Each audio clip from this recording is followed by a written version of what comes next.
Xbox On.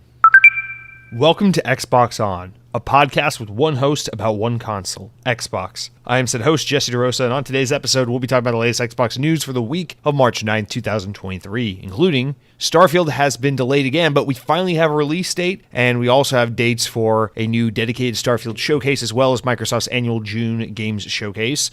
Microsoft claims that they can get Call of Duty Warzone and Modern Warfare 2 running on Nintendo Switch. Sony is getting petty in the courtroom, and more.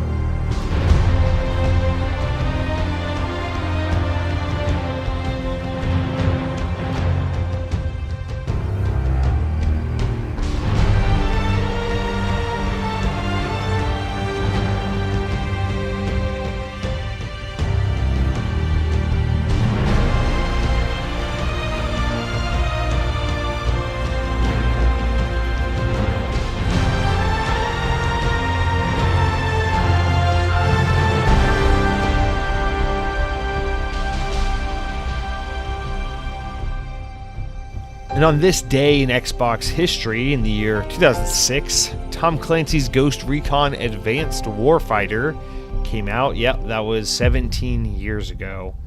So, I never played this one. I think up until the more recent Ghost Recon games, I don't know, actually, I don't know which ones I played. I think the more recent Ghost Recon games might actually be the only ones I've ever played. I almost confused it for Rainbow Six. Because I was about to bring up Rainbow Six Vegas, and I was like, wait a minute, that's not Ghost Recon at all. This is the weird one. I know Ghost Recon is a little more tactical, but the gameplay and the screenshots and everything in this game back in the day always just kind of reminded me of like all the military, beige, deserty military shooters of the day. So I looked at this and I was just like, I don't know, that's Call of Duty or whatever else is on the market right now. But I know people, this is like one of those like kind of silent hits where it did well, people liked it a lot, people remember it fondly, and it's just kind of like silently in the background, always admired and loved, but not as loved as some of the Tom Clancy games of the era, like of course like Splinter Cell or something like that. But nonetheless, shout out to Advanced Warfighter, 17 years old today, and we move on looking for I don't know, if only Tom Clancy were alive today to see Ghost Recon become some free-to-play battle royale Fortnite clone, he would just be absolutely I'm sure he'd be just so over the moon, just so like, this is what I always wanted for my IP. Anyway, guys, welcome to Xbox On, episode 197. We're really close to that episode 200 mark. We got lucky this week. It's one of those weeks where, last night I'm writing the notes for the podcast and gathering all the news. I'm like, shoot, we may only have like one news story and like 3 tiny news stories and like 4 comments. But luckily, it kind of worked out because today was one of those days as I was at work getting ready, to wrap it up, go home, get my podcast done. We were having one of those days where, yes, like that steady trickle of actual important news started to come in. I'm like, there we go. There's my show. It's coming together. So we do have actually a bunch of news to talk about today. Some really big stories, as well as just tons of updates on the Activision deal. But it's one of those weeks where the Activision stuff we have to talk about is like actually exciting and interesting, and not like kind of that one person said in a legal proceeding that if one party agrees to build a contract, the other one may be therefore within held accountable. It's not that kind of thing. We're going to talk about some fun stuff. Sony's getting a little petty, kicking and screaming, which is a little surprising because it seemed like they had a potential win on their hands for a minute there, but now it looks like the ball's kind of back in Microsoft's court. It's been interesting watching this kind of back and forth with Microsoft and Sony become such a nail biter, because it really is like on any given week any man's game, or so it seems as a outsider looking in kind of deal. But that's not the point. We're not there yet, guys. Let's take it slow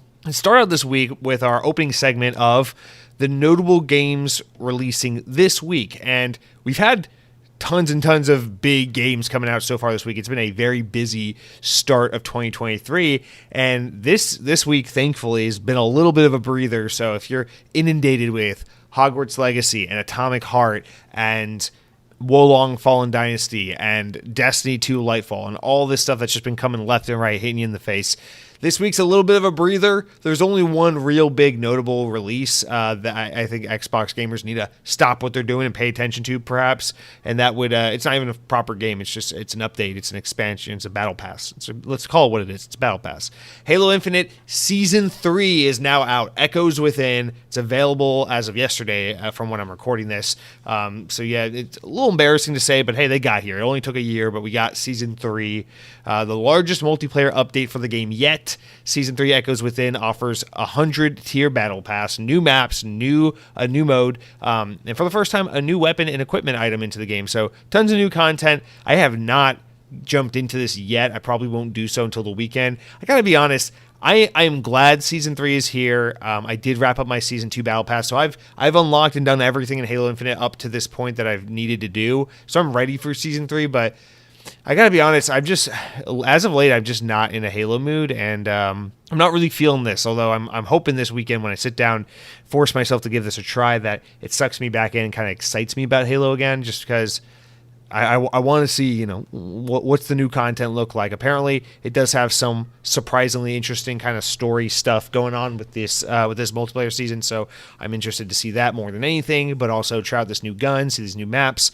So, Halo Infinite, it's just so sad the way it went, A year ago, we were like, Halo Infinite, let's fucking go, and now we're like, wow, we're just now getting Season 3, like 48 years later. But nonetheless, some Halo is better than no Halo, I suppose, and I'm sure many are already enjoying Season 3. So let me know if you've already dabbled. What you think of Season 3. I will be sure to talk about this next week after I've spent some time with the new content, the new update. So looking forward to that. Guys, next we got to talk about our Activision updates. So as a reminder, it's reached a point with the Activision deal where it's become so obnoxious how many updates there are every week. Some weeks it matters, some weeks it doesn't, and it's just constantly been in our faces for the past year plus at this point. So the point of this segment is to kind of be like, here are the updates that I'm obligated to share with you. We'll just read them off in a few sentences and move on with our lives because everyone's tired of the Activision deal story, right?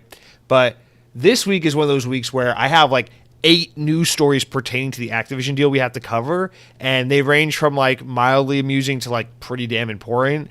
And so this topic of the Activision acquisition is going to come up probably about 3 different times on the podcast this week, which I apologize for, but you'll see why we're doing it that way once we kind of get through the news, because I've segmented it to where we're kind of gonna touch on the lighter stuff now, and then we'll get into the meat and potatoes and the actual news, the stuff I think you'll be more interested to hear about. But just had to break it up for format's sake. I'm obsessed with the format of the podcast. It's very important to me that everything kind of fits into a proper place. So I may be a little bit OCD, might be annoying for you to listen to, but just understand it's an organizational thing. I don't mean to drive you crazy with it. But with that said, guys, we got 3-4 smaller updates before we get into the bigger updates. So let's just kind of knock these out. The first one actually is like a little more than mildly amusing. The only reason I put it here was because it is more related to mobile than it is to like console gaming, but it is pretty interesting nonetheless. So I put it here. It is arguable that this part could have gone in the main news segment, but let's fucking stop talking. Let's just get into it. From VGC, where we source basically everything, Microsoft has said that they expect Call of Duty Mobile, the popular mobile game, to be phased out over time in favor of Warzone Mobile. Developed by Tencent's Timmy Studios, I always assume it's pronounced Timmy, but if it's not, oh well, I'm going to call it Timmy anyway because I don't give a shit. The free-to-play Call of Duty Mobile game was released in October of 2019 and has topped 650 million downloads as of May of 2022, according to the publisher Activision. The company said that the Call of Duty Mobile has enjoyed a record year in 2021, with consumer spending well above $1 billion following a surge in downloads coinciding with the game's release in China, its most important market. But according to Microsoft, Activision's long-term plans to replace the game, or the long-term plan is to replace the game with Warzone Mobile, which is scheduled for release later this year. Officially revealed last September, Warzone Mobile is being co-developed by Activision Shanghai, Beenox, Digital Legends, and Solid State Studios. Quote, COD Mobile was developed and is owned by Timmy Studios, a subsidiary of Tencent, Microsoft said in a newly published response to the UK Competition Regulation Investigation Board, whatever, blah, in regards to the proposed Activision deal. COD Mobile is expected to be phased out over time outside of China with the launch of Warzone Mobile elsewhere, it added. This is, of course, this statement from Microsoft was published in relation to the whole CMA potentially wanting Microsoft to divest certain assets of Activision in order to make the deal more likely for them to approve it, more digestible for them to approve it, these regulatory bodies. Microsoft was using this information to make the case that, like, hey, we kind of need mobile, because a huge part of why we want to buy Activision is because we want that insight as to these massively popular mobile games, how they're made, how they're run, how they're operated, how they kind of interact with their communities and understand the markets to know what kind of trends are worth chasing, and basically the structure of this whole market. It's something that's pretty foreign to Microsoft. They want in on the pie, and that's a large portion of why they want to buy Activision, is to understand and study and have access to games like COD Mobile. So that's why they were talking about this. I don't really care about that part. I'm more interested in talking about COD Mobile being straight up phased out in favor for Warzone Mobile. Now, for those who don't know, and listen, I talk ad nauseum about fuck Tencent, all this stuff, but also how it's really impossible in this world to be like, hey, I'm going to be a good guy and not support communist China by buying Call of Duty Mobile or whatever as you tweet from your iPhone made with Chinese slave labor, So it's one of those things where it's like, listen, I've played COD Mobile a lot. I'm currently not playing it, but I have played it on and off a lot since it came out. It is a great game. It's very fun. I generally don't like mobile games, but COD Mobile is very, very good for what it is. And I've had a good time with it. But clearly, you can tell when you play a game is very much a Chinese developed game and is very much for that market, that part of the world. And so I guess what they're saying here is that was always kind of their project, but now that we have our more Western teams or our more in-house teams working on this Warzone Mobile, we expect this to be the kind of the mobile product that we can like market to and ship to the rest of the world, especially our Western market, which of course Activision relies so heavily on. That's their bread and butter. And then they talk about how COD Mobile can continue to live on as kind of this Chinese exclusive product, which isn't unusual. We see this kind of stuff in the past. In fact, Halo even had one of these back in the day. Well, not for China, but for Russia. There was a Halo PC only online game just for the Russian market. It was a build off of Halo 3. You might remember that from back in the day. That kind of stuff happens. There are certain markets like China, like Russia, where really the predominant place to play for gamers in these nations is the PC or mobile devices.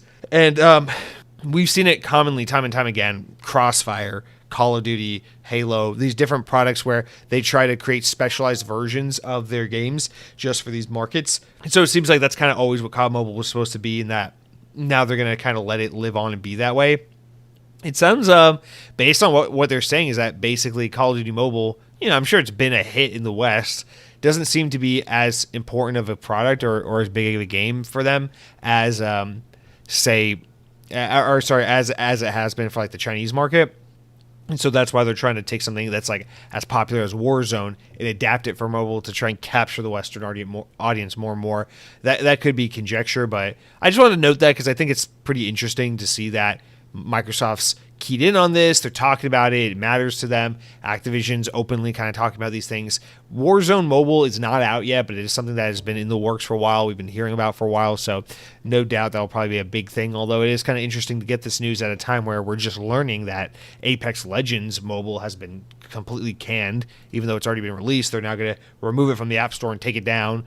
So it's interesting to just see the conflicting ways that these Activision EA are kind of handling their big Battle Royale games, but nonetheless, I thought that was an interesting little story to start out with. Now I'll kind of blast through the three less interesting little Activision updates, and then we'll save the rest of the Activision talk for later in the news, where we got Sony getting all salty, Microsoft saying, yes, we can make Call of Duty work on Switch, and so we'll get to that in a little while. But real quick, blasting through them all. According to Bloomberg, Microsoft has told the CMA this week that it is willing to pay a third-party agency to oversee its compliance with any agreed behavioral remedies. Activision Blizzard reportedly met with separately with the CMA on Wednesday of last week to discuss the case, and the hearing with the deal's primary opponent, Sony, is scheduled for next week.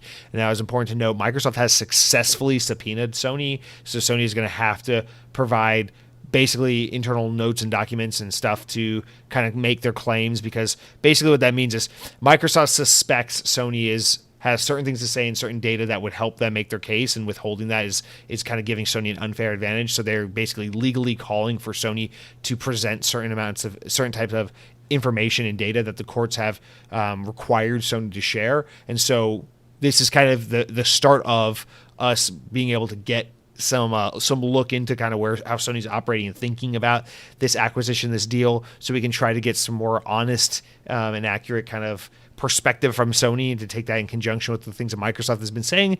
So yeah, this is Microsoft basically saying like, hey, we are so open and honest and about how we're gonna ethically handle all this by continuing to support PlayStation, even though they're a competitor, and putting Call of Duty on PlayStation, even supporting Nintendo, et cetera, et cetera. And they're saying, hey, we'll even get a third-party agency unrelated to Microsoft to kind of oversee these compliances and make sure that we are behaving ethically and appropriately across all platforms, despite our hopeful ownership of Activision in the future. So they're saying that. At the same time, we're starting to get closer to this time where we're going to start getting some juicy details from Sony due to this subpoena.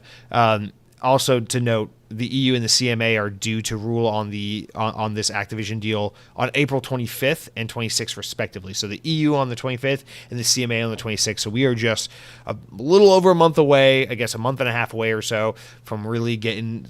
Honestly, I mean, that's a make it or break it moment. So by the end of April, we'll have a substantial amount of progress made in this deal, and it'll basically be down, assuming both of these entities approve the deal, we'll basically be looking at a situation where all we got to do is get the FTC here in the US to approve the deal, and it's done. Okay, next little quick one. The European Commission is reportedly unlikely to demand an asset sale as part of its approval process for Microsoft's Activision deal, which we just kind of touched on a little bit with the COD Mobile stuff, where they were kind of saying you need to divest, sell off parts of the business in order to make this deal a little more agreeable for us, because Activision is just so big and we give you so much of a competitive advantage. But now it seems like they are not actually requiring so much, because Microsoft is complying and suggesting all these structural kind of remedies and responses in order to the worries and the fears of these regulatory bodies. And then lastly, Microsoft has reportedly told the UK's antitrust regulator that it has significantly overcounted the potential impact of Call of Duty's potential exclusivity to Xbox platforms.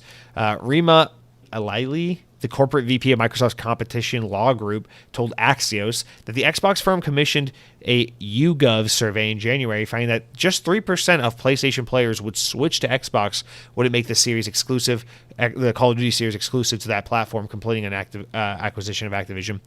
Based on this, Alaili, I don't know why I can't say that, claimed that Call of Duty was, quote, too small to hurt Sony's ability to compete and too small to make withholding the game a strategy profitable for Xbox. She also reiterated that Xbox's repeated line, which they've said it makes no sense for Xbox to withhold Call of Duty from PlayStation. So a different kind of statistical reiteration of that same point we've heard time and time again, and we'll move right on because it's kind of exhausting to hear at this point. So that is where we are with all of that. There are rumors suggesting that the EU is basically ready to sign off on this and approve the deal. So they've made great progress. If rumors are to be believed, we have a pretty clear path to victory, or a seemingly clear path to victory. If you see Microsoft buying Activision as a victory, in terms of getting this deal across these European boards, and then Sony has been successfully subpoenaed. So we are going to get some juicy information from Sony, I think, which we're already starting to see a little bit of, which we'll get into in the news. So lots of good stuff to look forward to as we get closer to like kind of an apex part of this ongoing deal. So that's the small Activision updates. We'll get back into the juicier, more interesting stuff when we get into the main news. But with that said, guys, let's talk about our stories of mild amusement. This is generally our opening news segment before we kind of get into the what we've been playing, what we've been eating sort of deal. So not talking about Activision for a second, taking a breather. Let's talk about Capcom. They have actually confirmed a 25-minute digital event happening next 26-minute event that will take place on March 9th at 2:30 p.m. Pacific time. So it's 5:30 Eastern time. So yeah, a 20-minute pre-show, a 26-minute digital event. So this will be taking place the day this podcast goes live. So it'll be pretty dated news the second I hit publish on this episode. However, we can talk about it next week. So according to the publisher, the event will feature news on Resident Evil 4, Exo Primal, Monster Hunter Rise, Mega Man Battle Network, Legacy Collection, and Ghost Trick Phantom Detective. They said, quote, "This is a digital event where we will be sharing updates on new information about upcoming games." And then also notable, Capcom recently claimed that it is on course to sell more games in this fiscal year than any in the company's history. So expect maybe some game announcements and just some big game news. So looking forward to that. So we'll talk about that next week after this podcast goes live. Now, next up, more interestingly for me, because it's stupid and that's what the show does best, is talk about stupid stuff. From VGC, images have emerged claiming to show a licensed Xbox Series S as in Sam, Series S toaster. According to the images online, the Series S toaster will cost about €60, which I don't know, what is that, like $13 US? I'm just kidding. I think euros are way more valuable, so probably more like 75. I don't know. And so €60 Xbox Series S looking toaster, and will feature 3 toasting modes. The kitchen appliance sports a white shell and a large circular vent in the style of Microsoft's $300 console. According to the French site Xbox Squad, the licensed appliance will release this year, and it's planning to sell the device itself with pre-orders open now on the website. So I guess this isn't going to be an officially licensed product, or I don't really know, but the thing looks pretty cool. Honestly, it's funny because it looks kind of like a radio if you look at it from the front side. Otherwise, it does look like a Series S. But yeah, I mean, I listen, I love this. I love the idea of my entire home just being Xbox appliances. I want a Series X refrigerator, a Series S toaster. Fuck, I want an Xbox Connect AI girlfriend that only turns on half the time I ask it to. I mean, this is my life, dude. Automate me, make me an Xbox guy through and through. I want a bed in the shape of an original Xbox because that thing was wide like a California king. I want a freaking VCR player that looks like an Xbox One because the Xbox One looks like a VCR player, and so on and so forth. So let's keep it going. The appliances, the decorations, the Xbox theming and branding everywhere. I want to be gaudy about it. I want to be loud about it. Let's keep it going. What do you guys think about an Xbox Series S toaster? I say, let the people eat their toast. The old saying, you know? All right. And lastly, we don't have too many of these this week. So lastly, from VGC, Take-Two is reportedly... sad one. Take-Two has reportedly laid off staff at several divisions, including its indie publishing label, Private Division. Private Division, you may know as the indie publishing arm owned by Take-Two that published The Outer Worlds, which was the last game created by now Xbox-owned studio Obsidian before the Microsoft purchased them and fully owned them. The Rockstar and 2K Games owner announced last month that it was planning some layoffs as part of a $50 million cost reduction program, as they like to call it, which basically just means we're cheap assholes. And according to Bloomberg's reporting from Mr. Jason Schreier, the cuts have today hit staff, or this week hit staff at Private Division and other Take-Two business units. Private Division is the publisher of titles including Kerbal Space Program, The Outer World, Ollie Ollie World, and has also unannounced projects in development from Moon Studios, the guy that make Ori and the Blind Forest, Evening Star, and Yellow Brick Games. In a statement, Take-Two spokesperson Alan Lewis said that the cuts will better align with our organization and to our long-term priorities, and has claimed that the impact on the dev team will be minimal. So, yeah, fuck you, Take-Two. You got that Grand Theft Auto 5 money. You don't gotta lay nobody off. You bad. You suck. Also, fuck you. All right, guys, that's it for all of our small news stories. Of course, we hope everyone who's affected by layoffs lands on their feet and ends up far better off than they were when they were with Private Division and Take-Two. But that is it for the small news, the opener news. Not super spicy and exciting at the top, but the reason why we plow through it is because we got some juicy main news this week, and I want to get to that. So let's do just that. But we don't want to be too hasty. We don't want to run into it head first. You always got to put your helmet on, make sure safety first, that sort of thing. So we don't go straight to the news. We talk about the games we've been playing, and boy, oh boy, am I excited to talk to you about the games I've been playing. But before we can do even that, before you put the helmet on, you got to put socks and underwear on. You know what I'm saying? Don't want to be going out naked because, yeah, safety first and all, but no one wants to be seeing what you got downstairs because it ain't much. And so that's why before I tell you about what I've been playing, I got to tell you about what I've been eating. Guys, I don't know what I've been eating. It's nothing special. Honestly, I had salmon today. It was entirely healthy and boring. But that's not the point, because the real point is this past Monday, for the first time in a while, I streamed over on twitch.tv/lightningmcstream. Please follow me there. Hang out with us sometimes on Mondays, sometimes. Anyway, I was feeling it. I was missing it. So we did a stream, and it was really awesome. It was a really fun time. For a couple hours on Monday night, we streamed, and a bunch of people showed up, and we had a fun time chitting, talking about girlfriends, cars, nuggets, Destiny, Call of Duty, shipping Hershey's Kisses to people who live in Texas. It was great fun through and through. But here's the lowdown. We ended up on the topic of fast food nuggets, and Mr. Mavsman asked, how would we rank the best nuggets? And to this point, I thought, you know what? I can't imagine, or I can't make sense of how this conversation, a specific conversation, has not come up on the podcast as of yet. So to remedy that, we're going to talk about it right now, guys. We got to rank these top 3 nuggets of the fast food kingdom. Now, I know we got listeners over in Europe, in the UK, and Australia. We even got listeners in freaking Mexico and Germany and maybe Bangladesh. I'm just making that one up. I don't know. But we got listeners all over the place. So my apologies if you don't have access to these restaurants where you live. In fact, the only one I'm confident you probably don't have access to is Chick-fil-A. But we got to go through with the biggest fast food chains out there and rank who has the best nuggets. So we got a top 3 here. And Mavsman and I were on the same page with this one. So I'm curious to see where you guys are.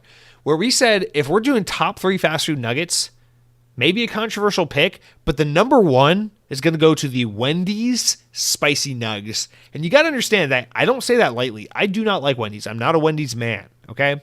But credit where credit's due. Their chicken nuggets are V good, and the spicy nuggets at Wendy's are extra V good.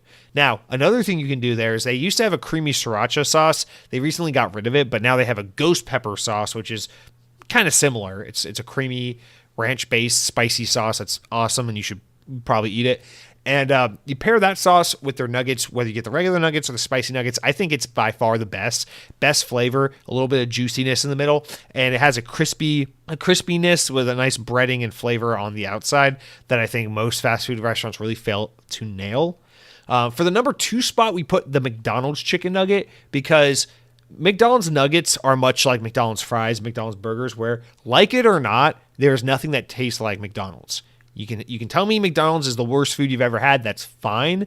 But you can't tell me you've been to another place that tastes like McDonald's. And I feel like I've been to many places where I'm like, this burger is kind of like Burger King. It reminds me of that. Or this sandwich kind of reminds me of Wendy's. Or this sandwich kind of reminds me of a knockoff Chick-fil-A. The thing about McDonald's is no sandwich reminds me of a McDonald's burger. No burger comes close to it. No French fry tastes like a McDonald's French fry. Whether you like it or not, the flavor profile is so unique. And so that's why I think the McDonald's nugget ends up in the number 2 spot, because even though it's not the best nugget, it absolutely is unequivocally a unique offering only available at McDonald's. Not only that, but shout out to the texture of a McDonald's nugget, because the crunch, the crispy crunch on the outside, I always say crunch, I'm trying to say crispiness. The crispiness of the outside of a McDonald's McNugget is almost always perfect. For fast food, that kind of crispiness, very, very, very impressive. So McDonald's, you get the number 2 spot. It's not technically the best nugget ever. In fact, for the longest time in my life, I hated McDonald's nuggets.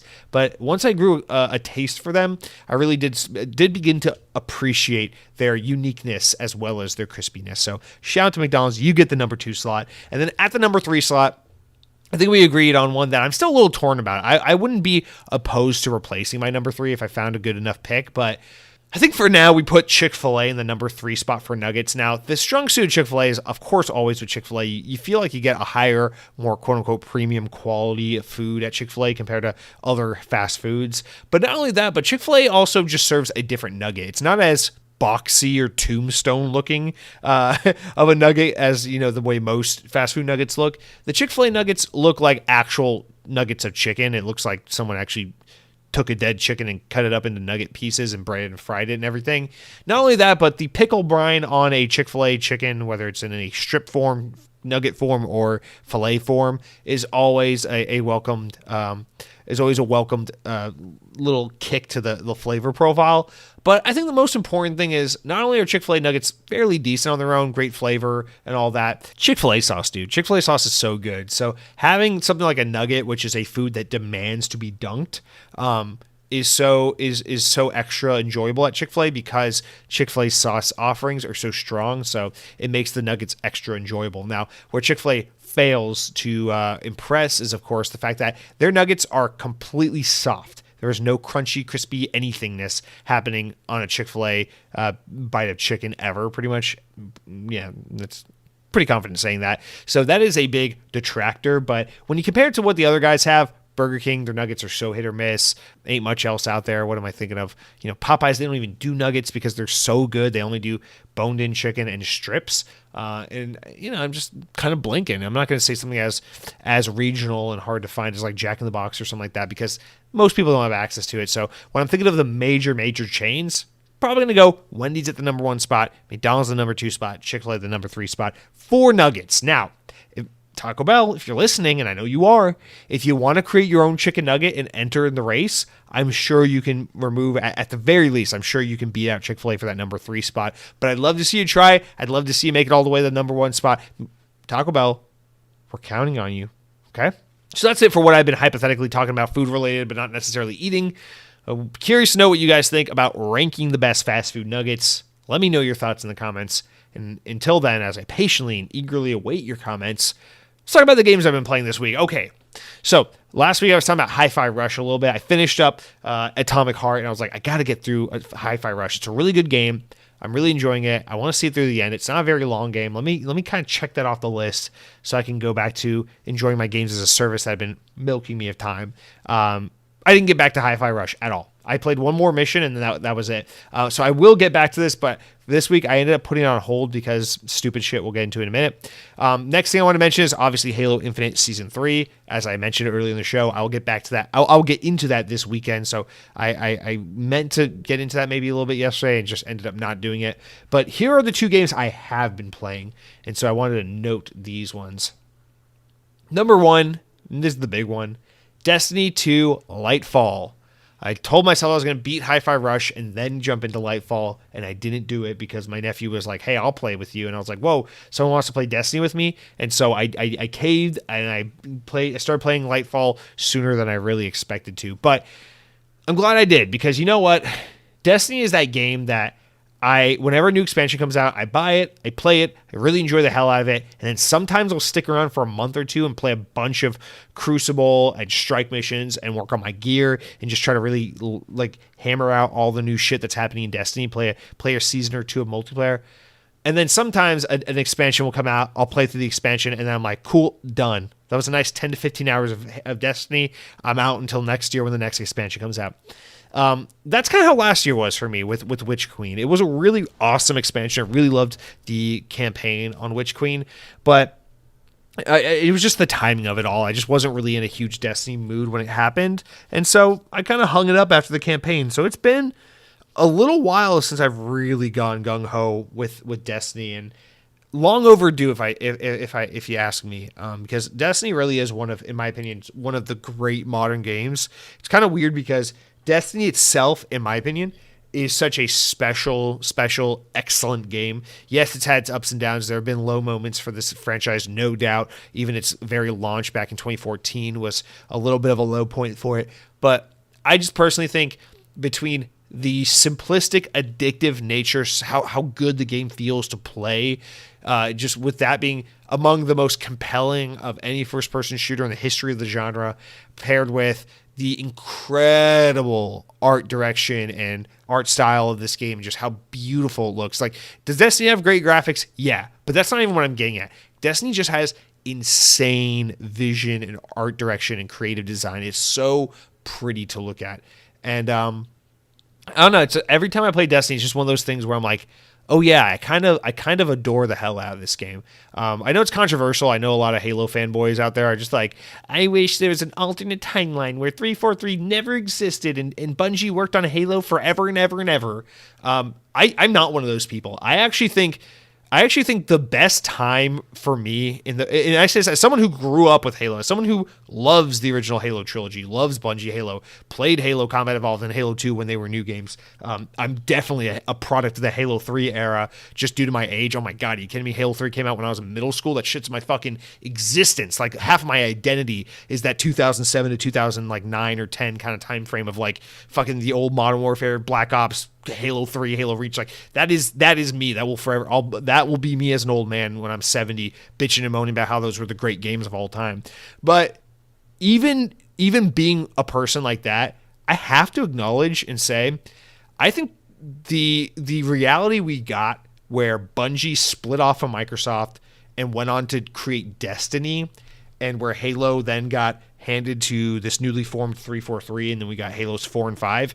I know it's controversial. I know people have a love-hate relationship with Destiny, and I know people love to trash Halos 4 and 5, but I'm so happy we got the reality we got, because I love Destiny. I love Destiny 2. I love Halo 4. I adore Halo 5. Like, to me, like that 2012 to like 2015, 16, maybe 2012 to 2017, you want to say, between like Halo 4 coming out and Destiny 2 coming out, all those games, like, dude, that, for me, I know people were busy on PS4 saying Xbox One sucks and all that. I was eating good. I was enjoying the hell out of everything that 343 and Bungie were doing. I was having such a great time. So, I don't know. To me, it's like Destiny's one of those things where it's comfort food. I adore it. I think it's insanely influential. I mean, there's no denying the industry has been so greatly influenced by Destiny. But at the same time, we have to acknowledge the fact that even though Destiny itself is a pretty excellent game, there's this part of Destiny that unfortunately influenced the industry so heavily that I think gaming, in a sense, is worse off because of Destiny's existence. Does that make sense? Because Destiny is a great game, and everything it is just fine in its own isolated world, right? But because of the success of Destiny and what it did, every game since has been like, we can be a live service game too, and oh, we can have a cursor menu where you're using a fucking analog stick to move around the screen like it's a fucking computer mouse, and all the things that Destiny did to gaming, the loot grind, the freaking season passes, all the shit that Destiny popularized and brought us to this point where you can't even get a Batman game without them trying to make it a faux games as a service type experience. And listen, I like a lot of games as a service type games. I've played a lot of them that I've been like, you know, people are hard on this game. It's actually a pretty good game. Like Outriders from 2021. Outriders was so good. I loved Outriders. That game's pretty damn underrated if you ask me. But I don't know. Overall, with Destiny, it's just this kind of crazy thing where I'm like, when you think about what happened to Halo because Bungie was no longer on Halo, and when you think about what happened to the games industry due to the impact and the success of Destiny, it's possible, especially if you're not a fan of Destiny, for you to be someone who looks at Bungie and resents the fuck out of their existence, because you're like, look what you did to this industry. Look what you did to Halo. F you, Bungie. I'm just so fed up with you. All for what? For Destiny? Are you kidding me? So I think it's just so funny to think about. I'm not one of those people, again, because I freaking love Destiny, but I just can't help but think about that every now and then. Just what a massive influence this franchise has had in gaming, and how it just all started with Bungie saying, F you, Microsoft. We want to be independent. We don't want to be with you anymore. But anyway, I'm not even talking about the game. I'm just opining about and reminiscing and just thinking tangentially for no reason about the history of Destiny.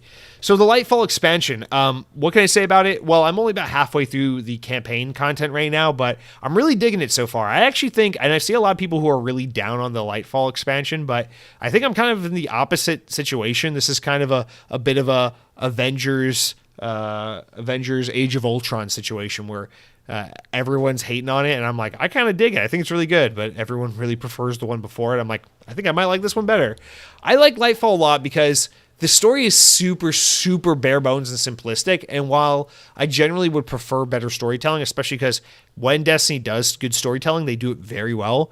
The problem is Destiny does a bad job of conveying their storytelling properly. It's always like so far off, and like you didn't participate in that one real-time in-game event in Season 17 where the Traveler took off its panty and bra and flashed itself to all the Guardians for a brief moment from the top of the tower. Oh, you weren't there for that? It was at 11:48 p.m. on January 17, 2019. Oh, well, that's why you don't understand what's happening in the main plot of the latest expansion. You weren't there for it. It's like Destiny has a lot of that kind of shit where I'm just like, if you live and breathe Destiny, and it's like your entire existence is like, I come home from work and I play Destiny. On the weekends, I play Destiny. When I'm with my friends, we're playing Destiny. If you're one of those people, that's cool. That's really cool, because just every moment, every living, waking moment of this game is an ever-evolving story, and that's really, really excellent. But for people like me, and I assume most people who play Destiny, we just don't have the time and energy to commit that much of ourselves to this game. So I sometimes get overwhelmed and confused by Destiny because I'm like, I know the names, I understand who's like Savathun, the Taken, like I understand these names. It's like I know who these things are. I kind of know what these things are, but like I just don't understand half the fucking stuff they're saying. And then you have to go on YouTube and watch some Destiny channel, like My Name is Bife or something like that, where they're just like, here's how to make sense of Destiny. And you're like, oh, that's cool. Oh, I didn't realize that's what they were talking about. Damn, Destiny's awesome. And I it's fine. Like, I've long accepted that's just kind of how Destiny is. That's going to be my relationship with Destiny. But the thing I kind of like about Lightfall is I feel like I can just come back to Destiny after a year of not playing and just kind of be in the loop. I kind of feel like I understand what's going on. And now I understand there's a lot of criticism about like this main item, the Veil, this main like MacGuffin kind of part of the game where everyone's complaining. It's like they don't show it, they don't explain what it is, they just keep talking about it. Listen, this is part one of a 2-part expansion. The next part of the expansion is supposed to be like the end of it all. You know, this is like part 1 of 2. And so I understand they want to build the suspense and keep you curious and everything, and they'll reveal it at some point. So to me, this actually doesn't bother me at all, really. And I'm just kind of enjoying the simplistic nature of the game being like, hey, we're doing this thing, point A to point B. And to me, I just kind of dig that because I'm like, oh, okay, it's like I don't have to stress this hard over what's going on in the game. Not only that, but the big selling point of this expansion is just this new planet Neptune. It's freaking 1980s Miami Vice meets sci-fi future of the city with an underwater Atlantis theme. And if you can pick up on the reference, there's this city is oozing with New Mombasa from Halo 3 ODST. I know that's a lot of word vomit. It means kind of nothing to some people, but if you played this game, think about it.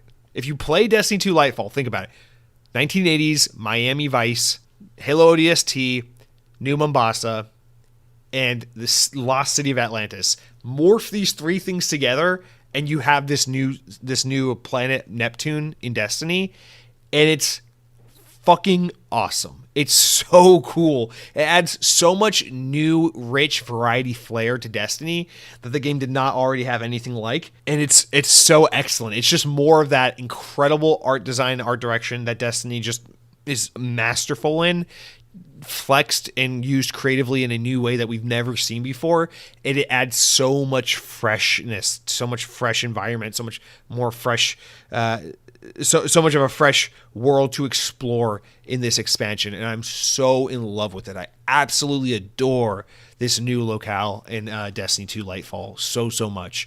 In addition to that, there's the new subclass. I forget the name of it already, but all you need to know is giant green energy claw arm things that slash and make things go boom. But more importantly, grappling hook. Destiny 2 now has a grappling hook. I can confirm it is incredible. It's super awesome. It's so fun to use. However, not as fun to use as the Halo Infinite grappling hook. I gotta say, I think Halo Infinite still has the best grappling hook in any video game. But oh my god, it's so fun. The new subclass is a total joy. The new environment is so fun to explore. Not crazy about these new characters. The new characters just look a little like they just don't look like Destiny characters. They don't look like in-universe appropriate, which is really like my thing. Or like my gripe with it, I guess. But I don't care, man. Other than that, like I'm enjoying the kind of brain dead simplistic story. I'm enjoying the hell out of this new environment. Halfway through the campaign, I had to stop and go do some Crucible to grind up, get my light level a little higher so I can do more of the campaign with ease. But I'm really enjoying Lightfall so far. I think this is a pretty excellent expansion. As someone who just kind of comes into Destiny once a year, plays 10 to 20 hours, and then kind of bounces until the next expansion, I gotta say, I'm really loving Lightfall a whole lot, and yeah, I don't regret picking this up as instantaneous as I did, and I look forward to wrapping up the campaign this weekend for sure. Yeah, it's a good shit. Now, the other game I've been playing, and we won't talk about this really because what is there to say? I've been playing a lot. I don't know why. I got home on Sunday morning after being gone all day Saturday, and I sat down. I was like, I'm going to play some Hi-Fi Rush, and then proceeded to play, I shit you not, 6 hours straight of Modern Warfare 2. I don't know why. I don't know what I was thinking. There's there's some, I don't know what it is, man. I'm so sucked back into Call of Duty. Ever since Black Ops Cold War came out, I've just been so sucked back into Call of Duty. I feel like I back in the old days when I just used to play the hell out of like the OG Modern Warfare 2 and World at War and Black Ops. It's kind of like back in those days. I'm just so into Modern Warfare 2, and I don't know why, but I'm trying to enjoy it while also being insanely self-aware and kind of like critical of myself for spending so much of my free time playing this game when there's so many better things I could be doing with my time. But I completed the Season 2 event, got the crossbow, got the new SMG, really loving it, loving the new game modes, dabbled in the new Warzone map, just having a great freaking time with Modern Warfare 2, and I don't know why, and I want to get back to it because I want to try its ranked mode, and I'm starting to watch. I've never given a shit about competitive esports or anything, but I've tried to watch some Halo esports here and there, but for some reason I've just been on this kick now where I want to watch Call of Duty's esports league, which I've never paid attention to. I don't know anything about. So now all of a sudden I'm learning about that. I'm enjoying that. I'm like, man, I want to play ranked mode in Modern Warfare 2. So now I'm going to try to get into that a little bit. I don't know what's wrong with me. I swear to God, I'm losing my gamer credibility, guys. And I'm not playing Elden Ring. I'm playing Modern Warfare, which makes me a fake gamer. It makes me a basic bitch. I understand this much, but can't help it. I'm really loving Modern Warfare 2. So that's what I've been playing a shit ton of, in addition to Destiny 2 Lightfall. So that's it for what I've been playing, guys. And with that said, let's take a quick break here, and let's jump into the news. All right, you guys, so let's jump into the big news. As I said at the top of the show, we're going to start with all this Activision stuff. We got a bunch of it. Actually, scratch that. We're going to put off the Activision stuff for a moment. We're actually going to talk about Starfield because that's the big thing. So we're going to start off with Starfield, talk about Xbox Showcase this summer, and then we'll move into all the Activision and things like that. So, starting off, let's go over to VGC, our favorite site, and read the following. Starfield's release date has been delayed into the second half of 2023. In an announcement video published on Wednesday, Bethesda confirmed that the game, which was initially planned for release the first half of the year, will now arrive on September 6, 2023. The publisher also confirmed that a Starfield Direct live stream will take place on Sunday, June 11th. Bethesda owner Microsoft also confirmed that Xbox will host its Xbox Game Showcase on Sunday, June 11th, prior to the Starfield show.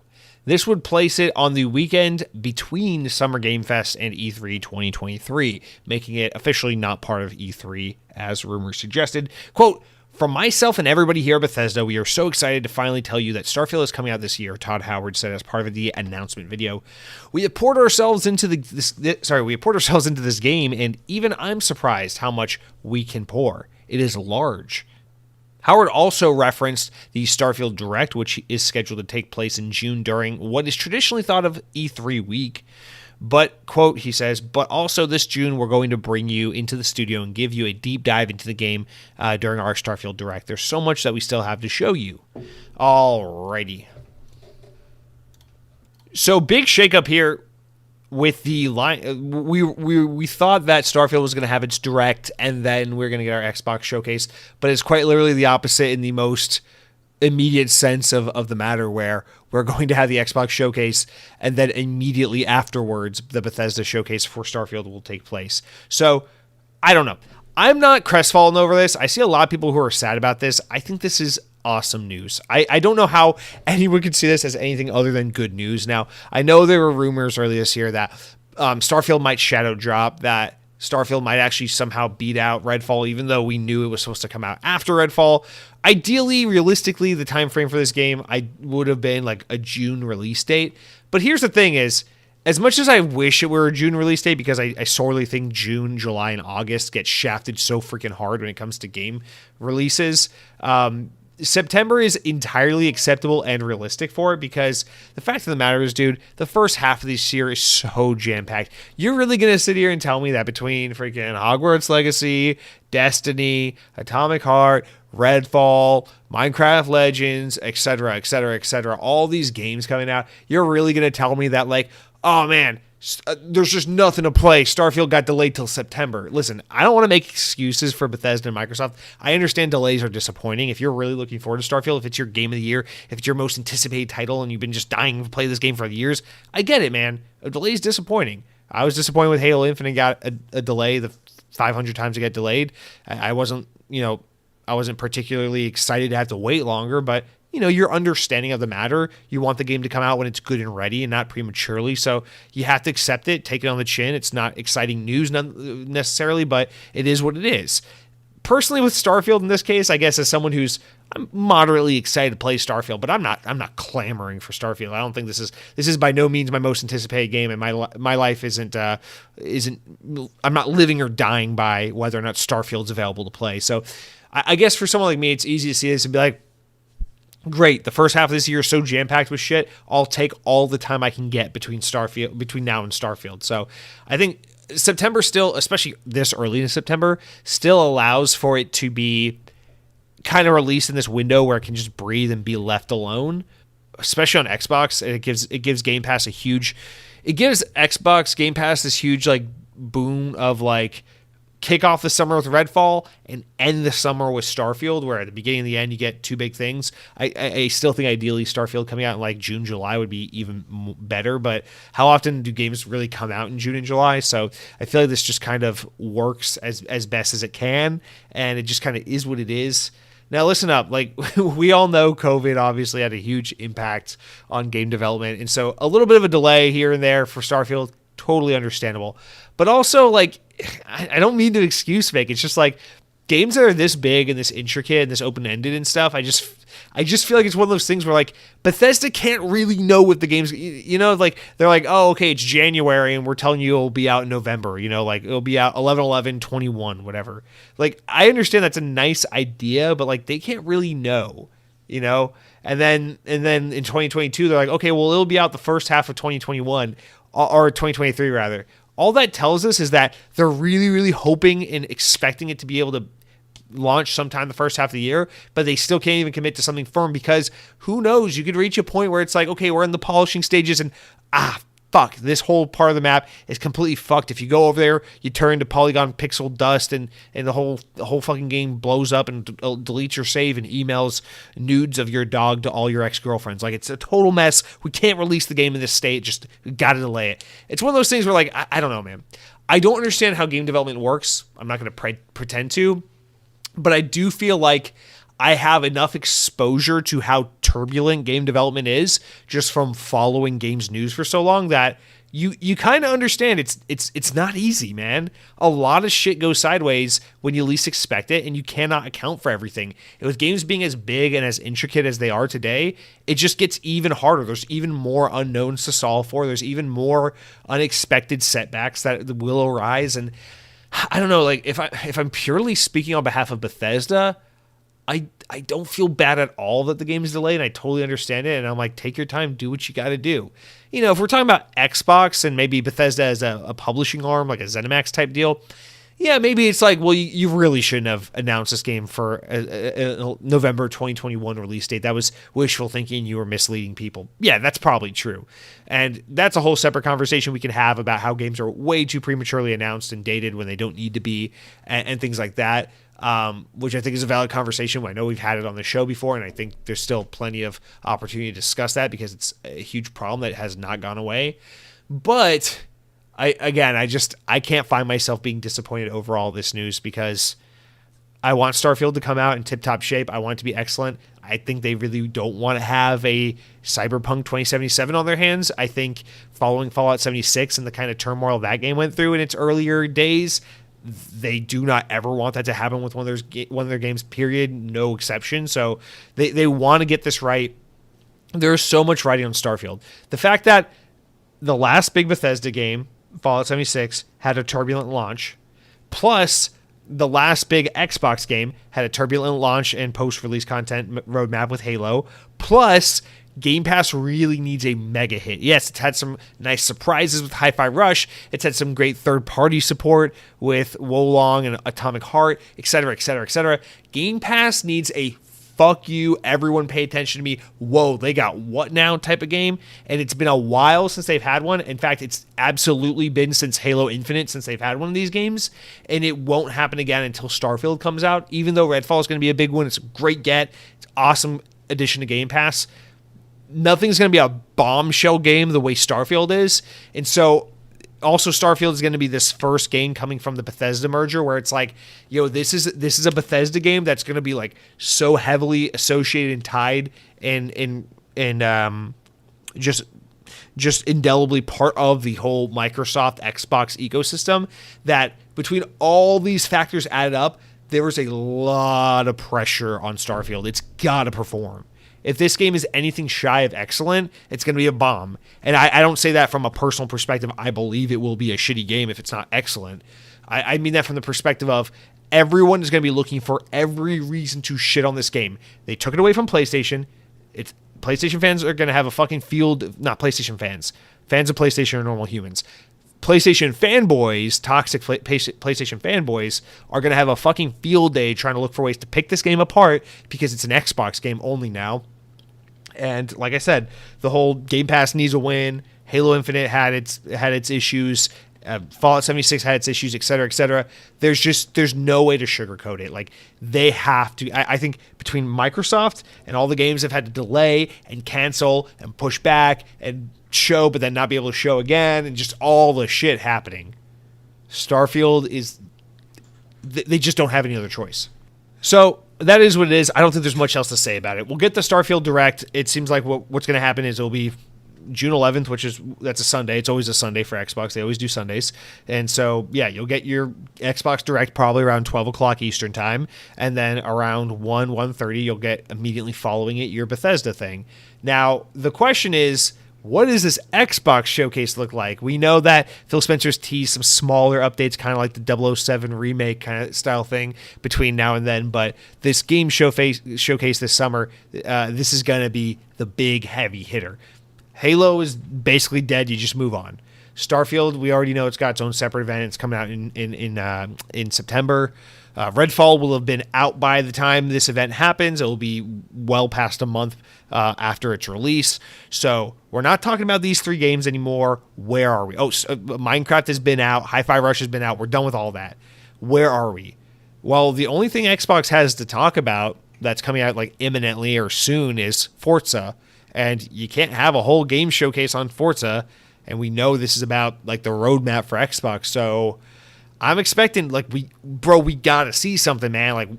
Like all these many devs that work for Xbox now, all these many teams under the Xbox brand and family, we got to see some fucking games, man. We got to see it. Fable, State of Decay 3. Like, where are these games? Perfect Dark, et cetera, et cetera. We can go on and on. I want to see what Compulsion's working on, man. I'm really excited for their project. I really have a lot of hope and faith that team can be something special. Like, let's see it. Hellblade 2. Why was that announced 4 years ago if we're never going to talk about it again? Like, what's going on, man? Like, this is the event. This is where we have a lot riding on it. I think Starfield, I think you just black out from Starfield at this point. Who cares, man? We know it's coming September 6th. A concrete release date, if anything, is kind of assuring because it just tells us like we're good for it now, man. Now we just chill out. It's gonna come when it comes, and then we focus on the other stuff. That game showcase, man. I'm so curious. By the time we get there, mostly everything we've been talking about for the past year with Xbox is spoken for. It's out. It's imminently out. It's dead. Whatever the case may be, like, we're done with that. So what are we going to see here? Contraband? What the fuck is Contraband? Are we ever talking about that? This Indiana Jones game? What's the deal with that? Like, there's so many games where I'm just like, just show us the game. Tell us about the game, man. And so, yeah, I mean, that's the thing, dude. June 11th, mark your fucking calendar. That is Xbox D-Day, man. It is do or die. We're either going to see the future that's going to hype us for Xbox and give us the assurance that the brand desperately needs right now, or we're going to have a massive letdown of a situation. And the fact that they were willing to kick off the year by being like, Forza, don't worry about that. We're talking about that here. Minecraft, Redfall, Starfield with its own separate event. Don't worry about these games. Here's a little surprise. Hi-Fi Rush. Okay, now Tango Gameworks can fuck off, and you don't have to wonder where they're at for a little while. But all the other factors, all the people we've been waiting on, tapping our feet, waiting to see where's the gameplay, where's the release date. Now all eyes are on them. So it's good to have these dates. It feels like things are in motion, like things are actually happening now. That we're kind of we have these concrete dates and this updated information. But man, it just makes me, I don't want to say nervous. I'm not fucking nervous for Xbox. I'm antsy. I'm eager to see what's happening. I'm tired of talking about Xbox with the whole like, well, what does third party, the third party lineup have the promises right now and all these things. Like the only like Game Pass game we're still waiting on that hasn't really hit at this point is like Stalker 2. So man, the slate is clean. Like I'm ready to see it fill back up with some new games, and that's June 11th. So. Really exciting news. I guess not much really to go into other than to say Xbox seems to clearly be distancing itself from E3 while also trying to capitalize on the atmosphere, the climate of that time period where you get E3 and Summer Game Fest. So they still want to be kind of a part of that time period, but also not tied to an event necessarily. Now they didn't. The only other thing I'm curious about as we move on and talk about the next story. I do wonder, are they going to do this in person at the not Xbox, it's called the Microsoft Theater in LA? Are they going to go back to that? Because I kind of miss it. I like Xbox's showmanship of their in-person events, to be quite honest. When it came to E3, I actually think Microsoft was always the best at just having good pacing, good showmanship, just kind of a fun aesthetic. I like that. So I wonder if we're going to get that back or if we're going to have a digital showcase on June 11th. It'll be interesting to see. My guess is we're probably getting some kind of digital event, which is fine. It's probably for the better. But man, it'd be kind of cool to have that live feeling again. I do miss that a little bit. But anyway, so now we move on to the many, many big juicy updates regarding the Activision deal. We're talking about Nintendo, we're talking about PlayStation, and we're talking about just some other Call of Duty things. So first of all, let's start off with the Call of Duty running on Switch. This was the first part that we got earlier this week, where, according to VGC, Microsoft believes that Call of Duty Warzone and series other entries could be optimized to run natively on Nintendo Switch. Now, this follows months of speculation following Xbox talking about getting Call of Duty on Switch, where people have said, oh, well, this will have to be cloud streamed. How would they do this? Blah, blah, blah. Scale back version. Can't be the same as the Xbox PlayStation version. What are they going to do? Well, here's them saying, we think we can do it natively. Last month, Microsoft signed the binding 10-year legal agreement to bring COD to Nintendo platforms, including full-feature content parity with Xbox, should the Activision deal go through. This led many to speculate how the company could implement titles on the aging Switch hardware, especially considering that to date, no Call of Duty game has been released for it. It's been suggested that cloud streaming could be a solution. However, there's also rumors of a Switch successor, a Switch 2, if you will, that is rumored to be maybe happening next year. However, in a newly published response to UK regulators' Remedy's notice, Microsoft claims that it's confident that it'll be able to make games like Modern Warfare 2 run natively on the platform. Microsoft claims that because Warzone supports PC hardware with GPU cards that were released as far back as 2015, there's no reason it couldn't optimize the 200-player Battle Royale game to work on Switch. Quote, the Activision developer team has a long history of optimizing game performance for available hardware capabilities, Microsoft wrote. They go on to claim that the game engine that powers Warzone is mature and has been optimized to run on a wide range of hardware, ranging from Xbox One, which was released ranging from Xbox One consoles released in 2013 up to the Xbox Series X. It could be altered to run on the Nintendo Switch, which was released in 2017. However, this is a clear error since the original Xbox One was released in 2013, not 2015. Oh, it looks like Microsoft misquoted and said 2015. Oops, that is a huge mess up. How does Microsoft forget the release date of their own product? Oof, I thought I was correcting VGC by saying 2013.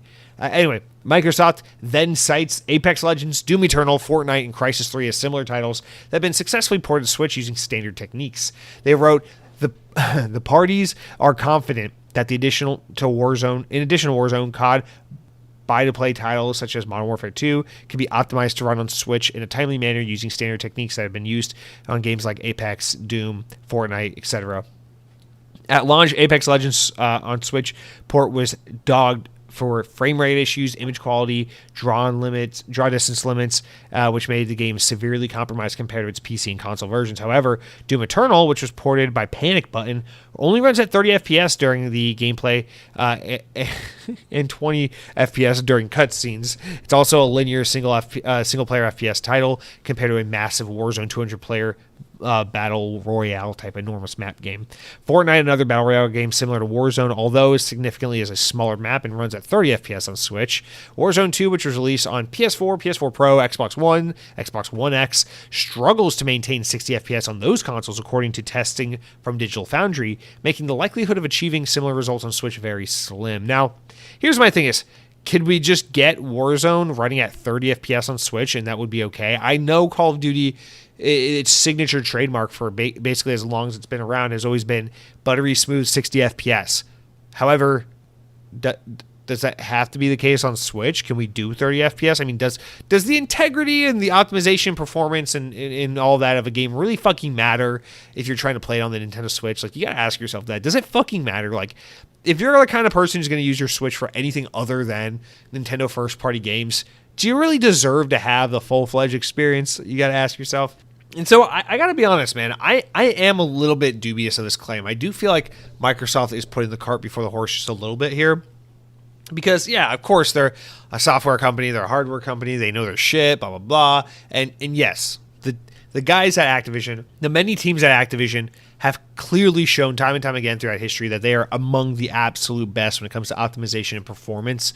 Because I know people like to rag on Call of Duty. I know people like to act like, oh man, it launched with this little glitch or this little bug or this imperfection or balancing issue. It's like, the fact that Call of Duty comes out every 12 months like clockwork and is mostly a pretty polished, fully fledged product and isn't completely busted is a absolute miracle. It shows how insanely well production, how insanely well, how great the people at Activision have been over the years at timeline and project management, and how great the developers are at these various Call of Duty teams at optimization and performance and all these things. Because every Call of Duty runs at 60 FPS. Every Call of Duty looks ranging from pretty solid to really great, and every Call of Duty is just a masterclass in being a first-person shooter. You can be tired of the formula. You can say Call of Duty's old,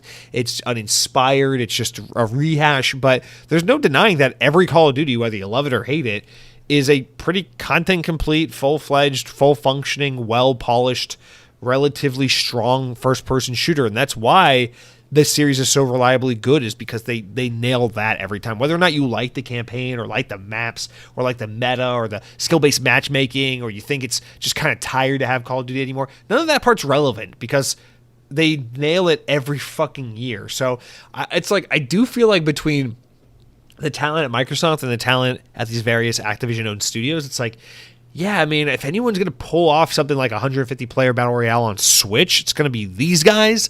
But at the same time, I don't know, man. I'm a little dubious of this because Call of Duty is just an asset-intense game, massive download size, just massive player base, big maps, just crazy, crazy stuff. And I haven't tried to play any of the modern Call of Duties on anything less than an Xbox Series S, so I don't know. I can't speak to how poorly it runs on a 2013 Xbox One.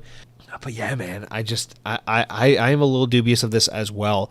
And that's the other thing, is it's like, I don't think Infinity War, Toys for Bob, Raven, Sledgehammer, Treyarch, I don't think these would be the guys. I don't think these would be the guys bringing Call of Duty to Switch. I feel like if Microsoft successfully acquires Activision, it's going to be someone else who does it. They're going to get like a Panic Button or some kind of port team or team known for doing these kinds of jobs to handle this, because I really don't see how they're going to take the already limited assets that Activision has to develop Call of Duty games and stretch them even thinner to try and get this thing, the massive undertaking it would be to get this thing running properly on Switch. So I'm a little dubious of it. I guess we'll just have to wait and see. I know a lot of people like to argue back and forth on this. I'm just not tech savvy enough to really know, but I mean, if you cut it to 30 FPS, you destroy the draw distance, you just destroy the assets and textures and graphical fidelity and lighting and everything, and just make it as bare bones as humanly possible. I don't know. You probably could get this thing running on Switch, but at the same time, they're touting and promising content parity, and I feel like 60 FPS is part of that content because people really rely and expect their Call of Duty to run at 60 FPS. It is like a basic assumed feature of the entire franchise, so I just kind of wonder if they could even try and make that compromise like other games have had to do to get their games running on Switch, but at the same time, what choice do they have? What choice do they have? When they're talking about content parity, I think they're talking about modes, maps, features of the game like that. I don't think they're talking about performance because they can't guarantee that, I don't see it. I'm incredibly curious to see how they pull this off. Listen, man, I will absolutely download Warzone on my Nintendo Switch if they can pull this off, just out of pure morbid curiosity, because I would love to see what an absolute train wreck Warzone would be running on the Nintendo Potato. But that is it's a bold claim. I think it's a little bit of a snake oil kind of sales pitch, even if Microsoft doesn't mean for it to sound so. But I don't know. They might be over-promising on that one, but we'll have to wait and see. Next up, this is God. This was my favorite. So we got a double header. Let's read these two back to back, because the first one is what Microsoft is promising, and then two what Sony's complaining about / claiming, and then we'll get into the last one, which I think is possibly the most interesting. So Microsoft, from VGC, Microsoft's confirmed that they have offered to Sony the option to put Call of Duty games on PlayStation Plus subscription service on day one as part of a bid to appease regulators in concerns over the acquisition of Activision. However, Sony Entertainment has alleged the offer could be reliant on unsustainable licensing costs, which would force them to raise prices. So the offer details Microsoft's newly published response to UK, blah, blah, blah, CMA. So that's where we got the information from, blah, blah, blah. So let me get this straight. So Microsoft has gone from, we will promise you content parity day one release, all the same features, blah, blah, blah, blah. If we own Call of Duty, you will be on PlayStation and you'll get the same product, same everything. Okay. They turned that down. Then they said, dude, we'll even put Call of Duty on your PlayStation Plus subscription reoccurring service thing that's not as good as Game Pass. And PlayStation still said, no thanks. And now they're saying, we will put Call of Duty on your service day one. I feel like for Microsoft to be able to make that concession, it says only one of two things. It either says they are so desperate to get this deal over the finish line that they are willing to make insane concessions that will just destroy any hope of this game ever being truly profitable. Or it says Microsoft is so confident that Sony is going to turn this down. It's going to make them look like the good guys, get them through the approval process, and then they want to make good on this promise to where they're willing to risk putting it out there and even playing with fire by offering such a deal. Can you imagine a world where Xbox, Activision, Microsoft, whatever, Microsoft owns Activision, and your next Call of Duty game comes out, Call of Duty Modern Warfare 17, whatever, and the day it comes out, these are your options. You can buy it on Steam, buy it on Xbox, buy it on PlayStation, buy it on Switch. It's the same game across all platforms, $70. Or you can get it through Game Pass, PlayStation Plus, or Game Pass for PC.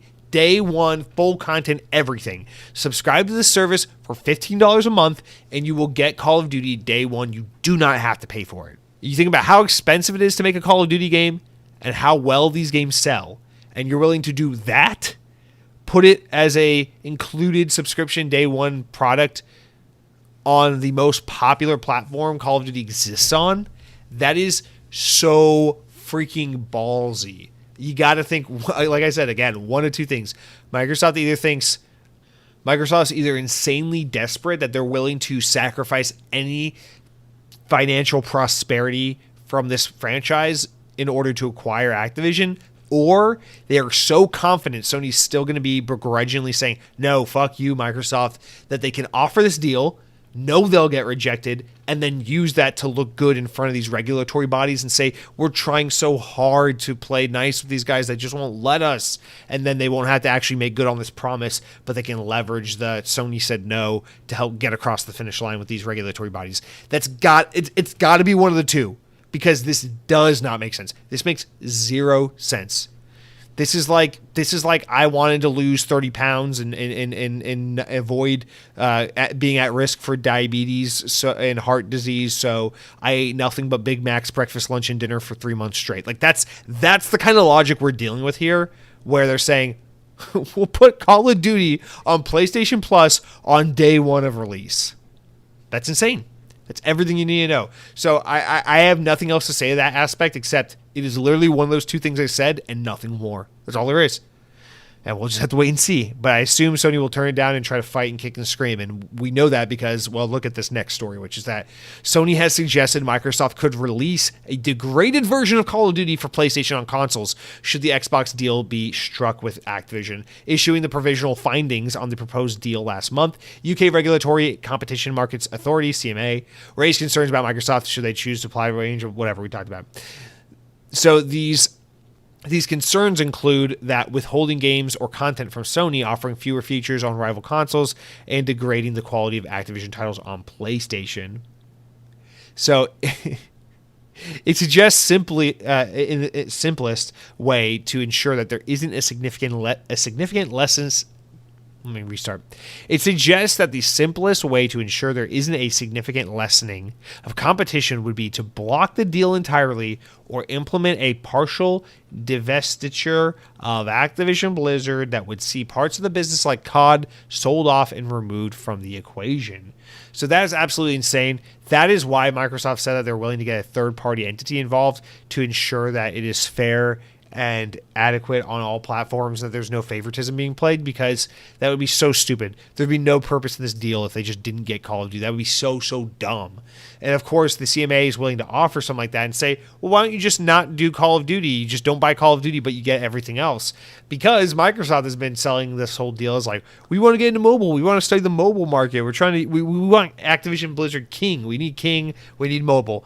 And they're like, okay, then spin off Call of Duty and get the rest of Activision without it. And they're like, no fucking thanks. We want Call of Duty because that's what this is really about. Let's not kid ourselves. So we have Sony here saying that it is possible that they believe Microsoft would intentionally put a shittier version of Call of Duty on PlayStation. They'd say, yeah, it's got the same content, it's parity complete. There's no extra content only on Xbox, whatever. But the game's kind of sluggish and broken and fucked and doesn't run right on PlayStation. But it looks and runs a lot better on Xbox, just to make players move from PlayStation to Xbox. I'm sorry, but that is the most bullshit, absolute grasping for straws kind of argument I've ever heard. I textbook definition of a straw man right there. Because Minecraft, because Fallout 76, ESO Online, all the games that Microsoft now owns because of Bethesda that they still allow to support and work with on PlayStation, etc., etc. Microsoft has multiple games, and I think obviously the biggest without a doubt is Minecraft, that are huge hits on PlayStation. And guess what? No one's ever played Minecraft or Minecraft Dungeons or anything on PlayStation and thought, wow, they really gimped this fucking experience to convince kids to get an Xbox instead of a PlayStation. No chance in hell. They don't do that. They have proof that they literally do not do that, and that they promote PlayStation just as much as they do Xbox with these games. So the fact that they're going to try and pull out this bullshit argument that, oh, well, they might make the game look and run a little worse on PlayStation so that Digital Foundry and people like that will be like, oh, the game looks excellent on Xbox, it does, but on PlayStation it's got fucking fidelity problems, it does. They're not fucking doing that. That's absolute dog shit bullshit, nonsensical bullshit. You know? It's bullshit. So I mean, dude, come on. Like the freaking... I understand. Sony's desperately trying to make sure this deal doesn't go through. I actually kind of respect the game they've played a little bit, because I think against all odds, PlayStation's actually done quite a really good job of raising a stink and trying to tear this deal apart. I think it's quite impressive, actually, how well they've done. And I don't want to give Sony all the credit, because while they have done a great job, a lot of the heavy lifting has been done just by the pure ignorance and stupidity of regulatory government bodies that just don't understand jack shit about video games. But still, credit where credit's due. PlayStation's done a very good job of fighting back with very little compared to what Microsoft has, which is just all the money and lawyers in the world. Not to say Sony doesn't have great lawyers. I'm sure they have insanely great lawyers. But nonetheless, of all the great arguments PlayStation's made, of all the great plays they've done to try and derail this deal, this one is in the category of sad and pathetic. Not even remotely something that anyone would buy for a single second. It's just, I'm sorry, man. even me, someone who's so insanely suspicious of and just despises the corporations as such a typical bullshit little liberal punk rock asshole who's like, fuck the corporations, give the people health care and don't let people die alone in the streets. Like, even me being that way, even I look at this, I'm like, nah, fuck it, dude. I trust this corporation through and through. They're going to put Call of Duty on PlayStation, and it's going to run like a well-oiled machine. Don't even tell me for a second that they would do something like this. That makes no sense. Why would they solely their own brand? Like, if Microsoft successfully buys Activision, Call of Duty will be the biggest Xbox first-party game, period. Why would they do that? Why would they sacrifice the quality and integrity of their own brand like that? You're so dumb, dude. You're so dumb. You're so dumb for thinking we're so dumb that we're going to believe that. But you know what? Wouldn't be surprised if the CMA and the EU were like, ooh, that's a fair point. It is. I need some blood pudding, eh? So it's possible. It's possible that works. We'll just have to wait and see. Anyway, fucking hell. All right, last part of this, and this one's especially interesting because it's about Game Pass. It's not about Call of Duty. It's not about PlayStation. It's just about Game Pass, although it is a little bit about Call of Duty, but it's about Game Pass mostly. And this is the last part of this Activision thing we have to talk about. So from VGC, Microsoft has sought out to dismiss suggestions that they could raise the price of Game Pass should its $69 billion merger with Activision be approved.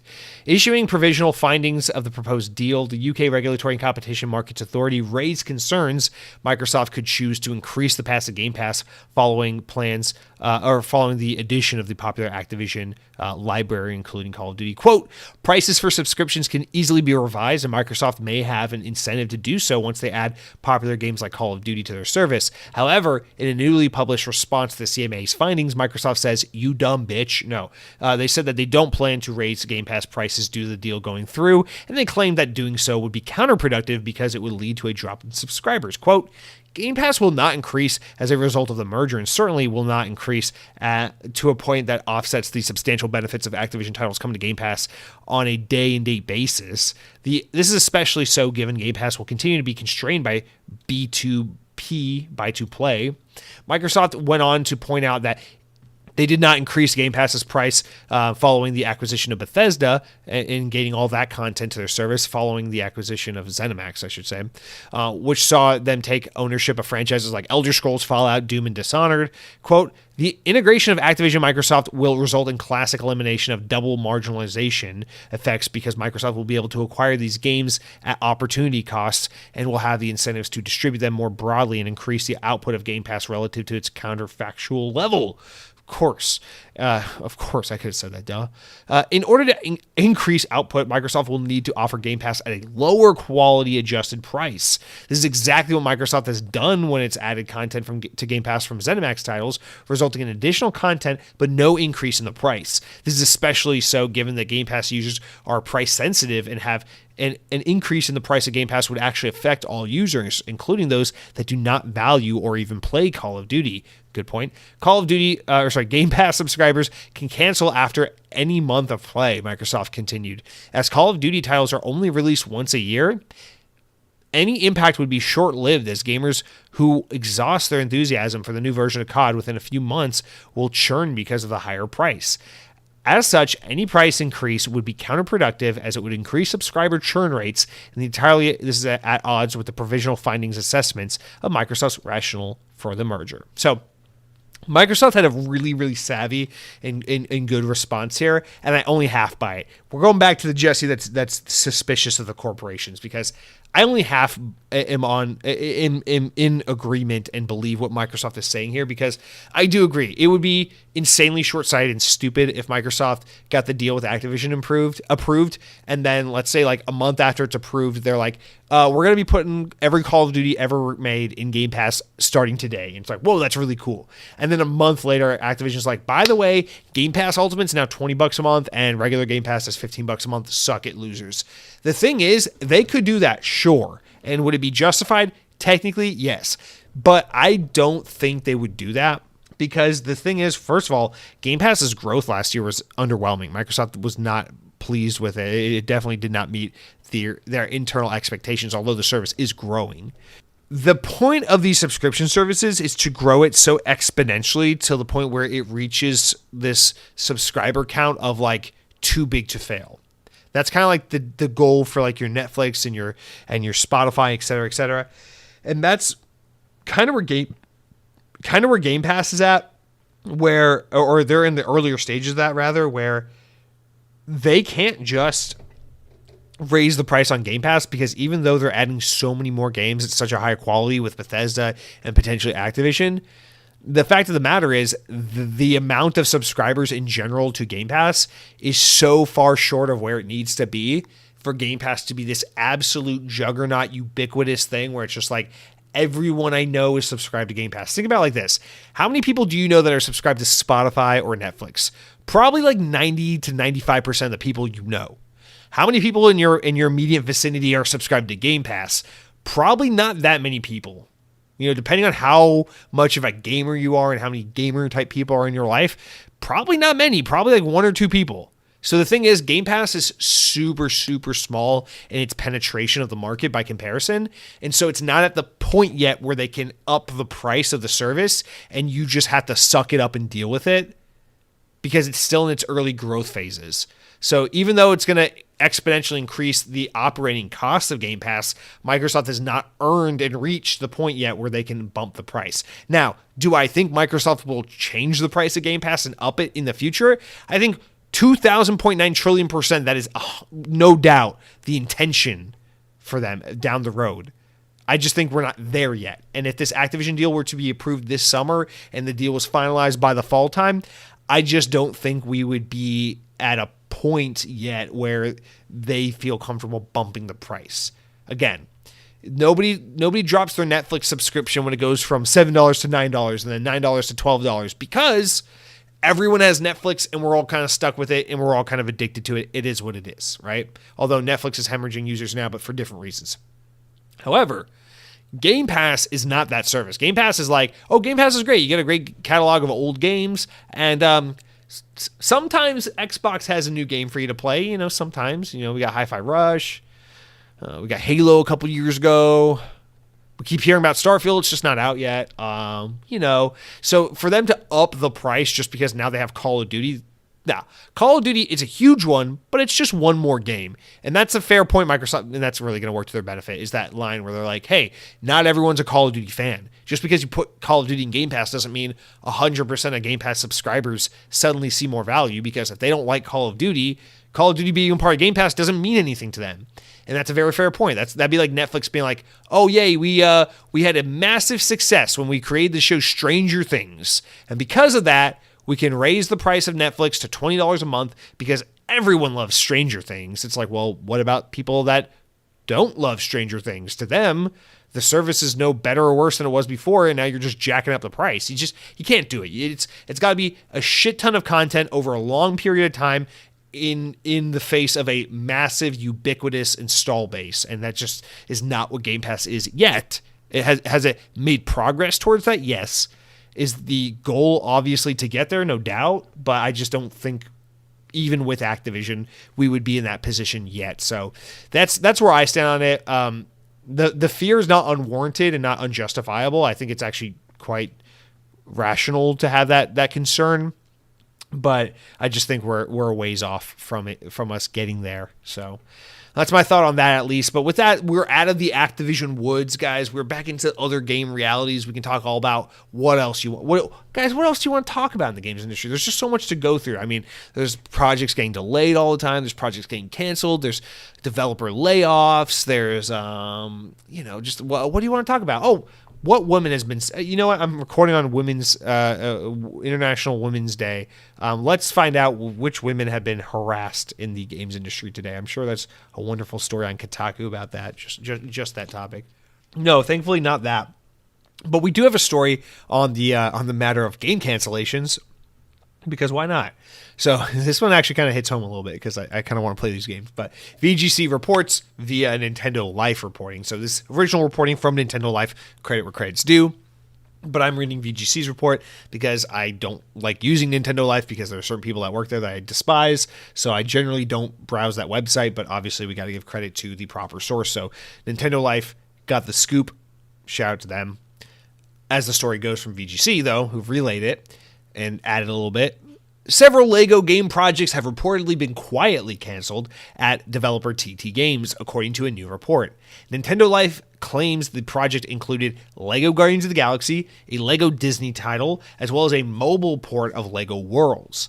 A non-LEGO shooter featuring Warner Bros. Characters like Rick and Morty in the DC universe of Batman, Superman, Wonder Woman has also been canceled. It's been claimed. What the fuck? What is a shooter of Rick and Morty and Wonder Woman? Please tell me what the fuck that looks like. Anyway.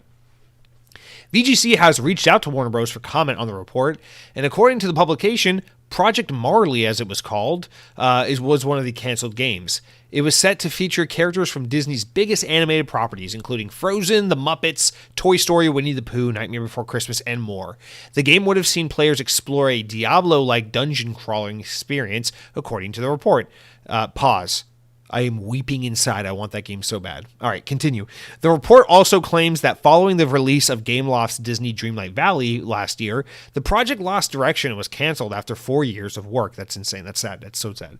The LEGO Guardians of the Galaxy project was codenamed Project Cosmic. It was said to have a traditional LEGO title style of previous LEGO superhero games, but would have featured the Guardians of the Galaxy.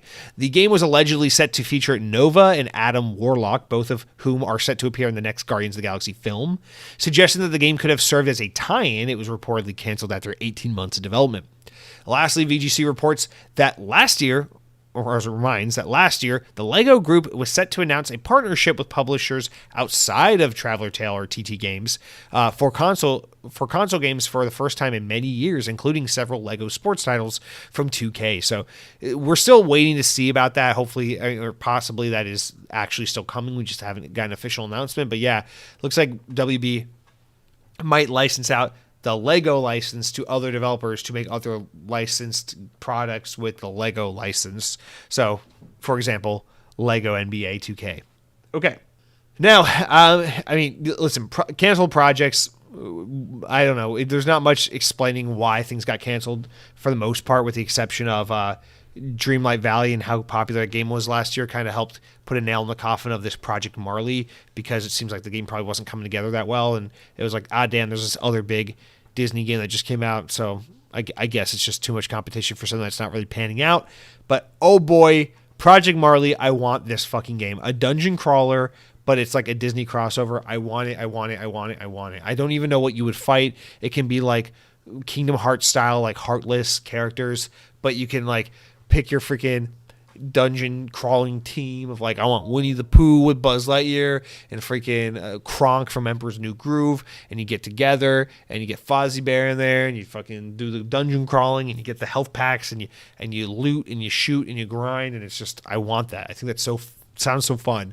Remember, most of you probably don't remember, but remember, Disney Infinity had a toy box that was a Diablo-like dungeon crawler, and it was freaking awesome. It was so good. You could use any Disney Infinity character in it, and it was just that. Every level was like a different dungeon from a different Disney universe.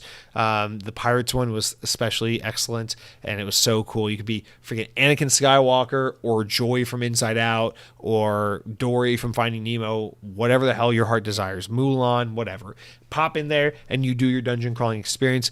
A more full-fledged dungeon crawler, like traditional dungeon crawler style game from the ground up, built around Disney characters, would have been so freaking fun. Even if it is Lego Disney, I don't care. I want it. The Guardians of the Galaxy one, a little less disappointing, just because I find the typical Lego formula to be a little boring at this point.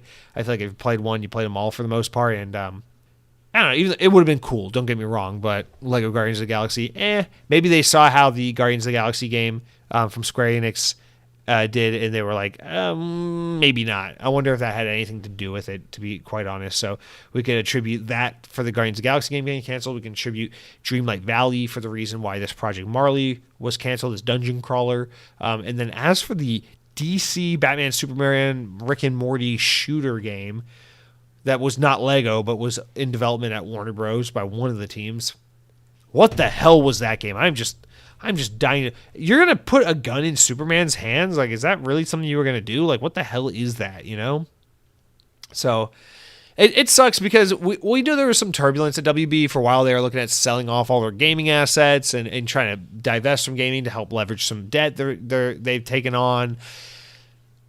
And it seems like there's been some trouble with some of their studios. You look at like WB Montreal and you look at Rocksteady and how long it's taken them to make their most recent games, and it's like there's some issue with development there. And you look at that Lego Star Wars game that TT Games made that came out last year, and just how long it took for them to get that game across the finish line. It just seems like there's been some development issues at some of their teams. But I think with how much money all these Batman games are making that are finally hitting the shelves, and then of course, you know, the elephant in the room, Hogwarts Legacy, and what just an absolute behemoth it's been, sales juggernaut, no doubt probably poised to be Game of the Year contender. I think there's just no denying the fact that WB's got to be looking at this saying, no, we can't get out of gaming. There's just too much money. We just got to get better and better at managing our teams and how we're going to get these games out, because I mean, Mortal Kombat, Hogwarts Legacy, no, we got to keep with this stuff. So that's the only kind of analysis I can offer on that. But man, my heart aches for that Disney dungeon crawler. I would have taken that shit over Diablo 4 any day. I don't care what that says about me. It's just what I would have liked. But last story of the week, guys, let's wrap up with the Xbox Wire sharing some more games coming to Game Pass and leaving Game Pass as well. So available now, Guilty Gear Strive is on cloud, console, and PC. I actually really want to play this. Guilty Gear Strive is apparently a really good competitive fighter game. I just really adore the art style of this game, so I've always wanted to give it a try. Maybe I'll do just that. But coming soon on March 9th, the day this podcast goes live, Dead Space 2 and 3 will come to cloud gaming through EA Play. Valheim will come as a cloud preview, as a console game and game preview, on March 14th. So that game will finally be on Game Pass. And then Sid Meier's Civilization 6 will come to cloud, console, and PC on March 16th. Lastly, Ni no Kuni 2, Revenant Kingdom, will come to Game Pass on March 21st, console and PC.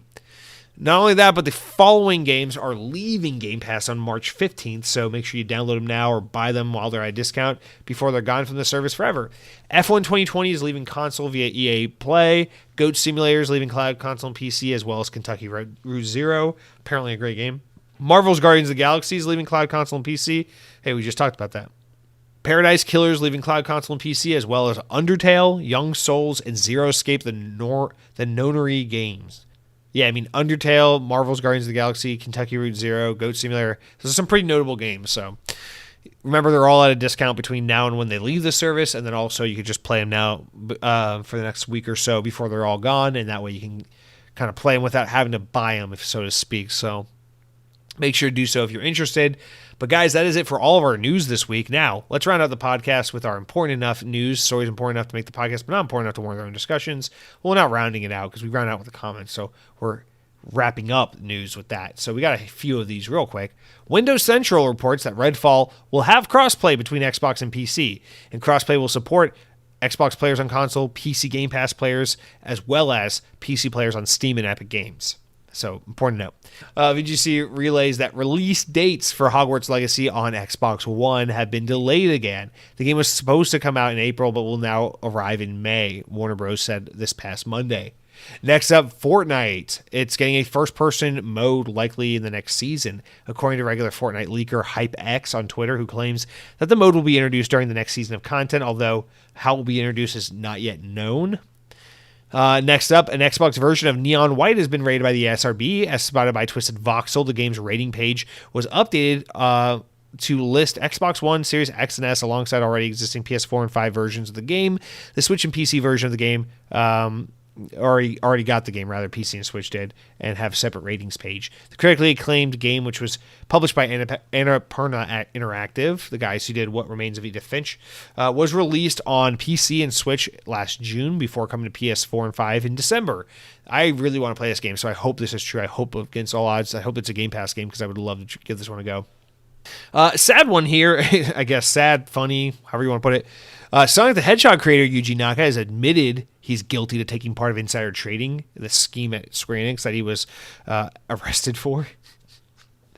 As reported by NHK, Naka has been standing trial in the Tokyo District Court, and when presented with his charge, he admitted that there was no doubt that he had done what he was accused of. He was charged with violating Japan's Financial Instrument of Exchange Act by illegally buying shares based on insider info. Next up, a new trailer has been released for Sea of Thieves Voyage of a Lifetime, a documentary celebrating the game on its 5th anniversary. So you can check that out on Xbox Wire. There's a whole trailer for it.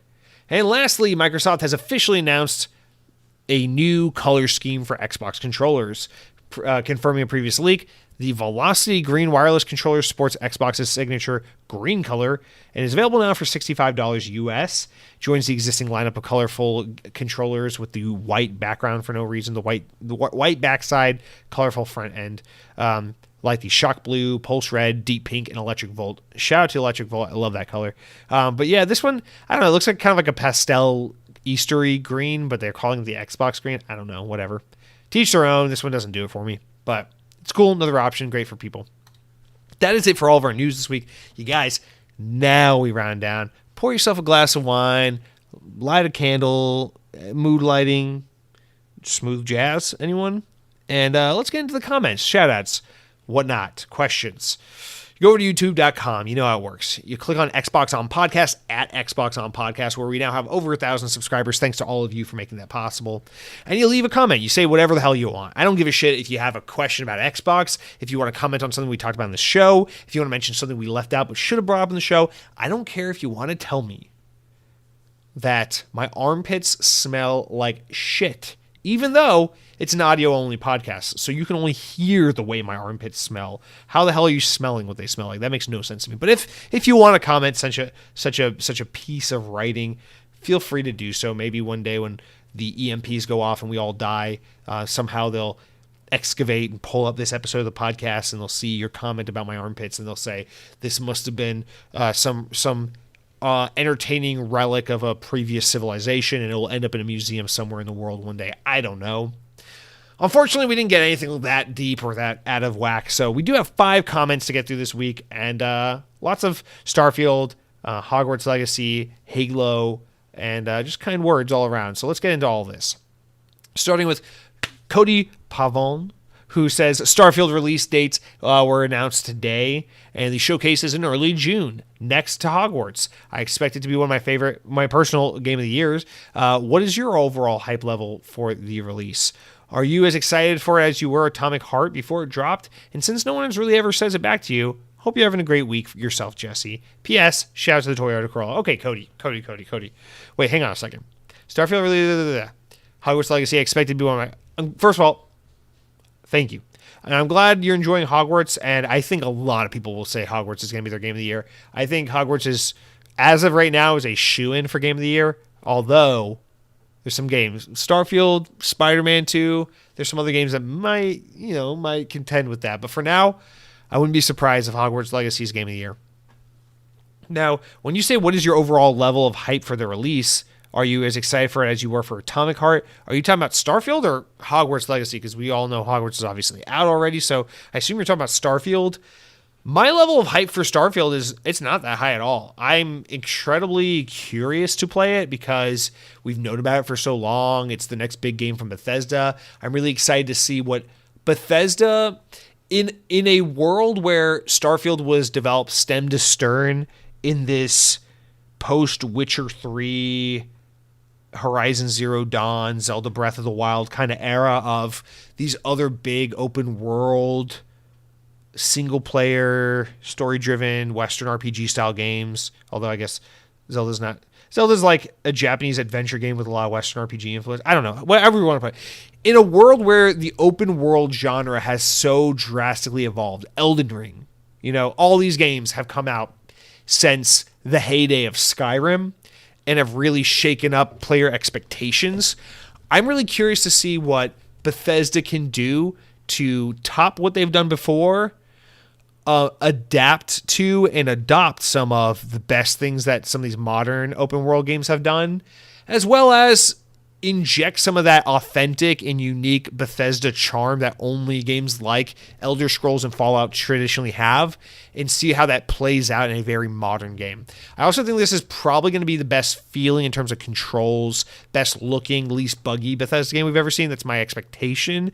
So I'm curious to see what it feels like to play first-person shooting segments in Starfield and have it feel kind of good compared to, like, I don't know, like Fallout, which has, Fallout's a cool game, but the shooting's not particularly great in that game. So I'm really curious about all these aspects. I also love space sci-fi. Like my all-time favorite setting for anything has to do with, I like anything with space. I don't care. I love space. I love sci-fi. I love rocket ships, planets, aliens, cool spacemen, guns, armor, all that shit. I'm obsessed with it. I love Halo. I love Buzz Lightyear. I love anything Epcot does with space. My favorite ride of all time is Space Mountain. I'll watch any fucking movie that has to do with space. But when it comes to space, I really love like super slick, high-tech, clean, futuristic sci-fi, a lot more than like grounded, realistic, and or like a Western, like rustic, beat up kind of sci-fi thing. So that's why, Star Wars is an example. Like Star Wars is half and half. Sometimes Star Wars is like super like chrome and sleek and futury and cool. I'm like, nice, Star Wars is cool. Star Wars is cool. And then a lot of times Star Wars is like disgusting, decrepit, shitty, deserty sadness. And I'm like, I hate this. I can't stand looking at this. Like Starfield has a little bit of that where it's kind of grounded. Not to say Star Wars is grounded. There's no chance in hell Star Wars is grounded. But Starfield has a lot of that grounded thing. It's like tries to do that like kitschy, like kind of like Americana 1950s thing, almost like Fallout does a little bit. And then it tries to do like a grounded version of like the American space program, but like in a distant future somehow with exploring planets. It's like I just don't like that like low tech kind of a little like rough and tumbly like old Americana twist on space travel. Like I want it to look like fucking, the opening scene of Toy Story 2 where Rex is playing the video game and it's like Buzz Lightyear is like flying through space and he's shooting space robots and then he's like in the chrome like freaking underground layer and he fights Zurg and all that shit. I know it's a kid's movie. It's not like real cool space sci-fi, but the aesthetic that evokes.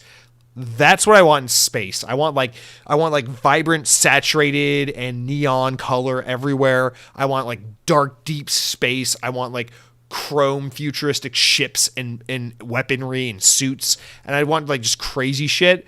And Starfield, not to a fault because it's just going for a different aesthetic, is none of that. So it just doesn't do it for me as much, which is why I'm just so much more likely to be like, yeah, Halo or like, yeah, Destiny, because that stuff caters to my space sci-fi aesthetic and preference so much more. But I don't even know where I'm going on at this point. I don't know. I just don't have a significantly big, full, fleshed out history of just being a huge Bethesda fan. It's only been in recent history that I've really fallen in love with Skyrim and finally given them a fair shake with some of their games. I'd love to go back and play some of the other Fallout games, although I've struggled with 3 and 4 on multiple occasions trying to get through those games. I like them. I just don't adore them. But yeah, I mean, my hype level for Starfield is like, I'm definitely going to play it when it comes out. I will play it day one. I will download it through Game Pass. I will give it the old college try. I fully expect I'll enjoy it and probably play it through to completion and have a good time with it. But as of right now, my expectation for Starfield is it's probably going to be a pretty damn good game, and I'm looking forward to playing it. But yeah, I'm not... I just got to be honest. I know there are people who are diehard Bethesda fans. I know there are people who suddenly have become diehard Bethesda fans because they're diehard Xbox fans, and now they got to bleed for Team Green. I don't care. Like, be whoever you want to be, fall however you may with your preferences. But to me, Starfield, it has a lot to prove, and there's a lot I'm curious to see. But I'm not like, it doesn't have my hype through the roof. Yeah, like you kind of mentioned, and like I've mentioned, my big hype game of this year was Atomic Heart, and game was a little bit of a letdown in a lot of ways, but it was also incredibly satisfying and gave me just what I was looking for in a lot of other ways. So that I already consider it to be my big game of the year. You know what game I'm dying to play this year that I don't know how I'm going to play it because I don't own a PS5 is Spider-Man 2. That's probably the game that's coming out this year, aside from Redfall, because of course I'm looking forward to Redfall. But that's probably the big game coming out later this year that I'm like, damn, how am I going to play Spider-Man 2? Because I don't think it will be on PS4, and I don't own a PS5, and it probably won't come to PC until like 12 months after it comes out on PS5. So that's probably the game this year I'm really just like, ooh, how do I get my hands on that?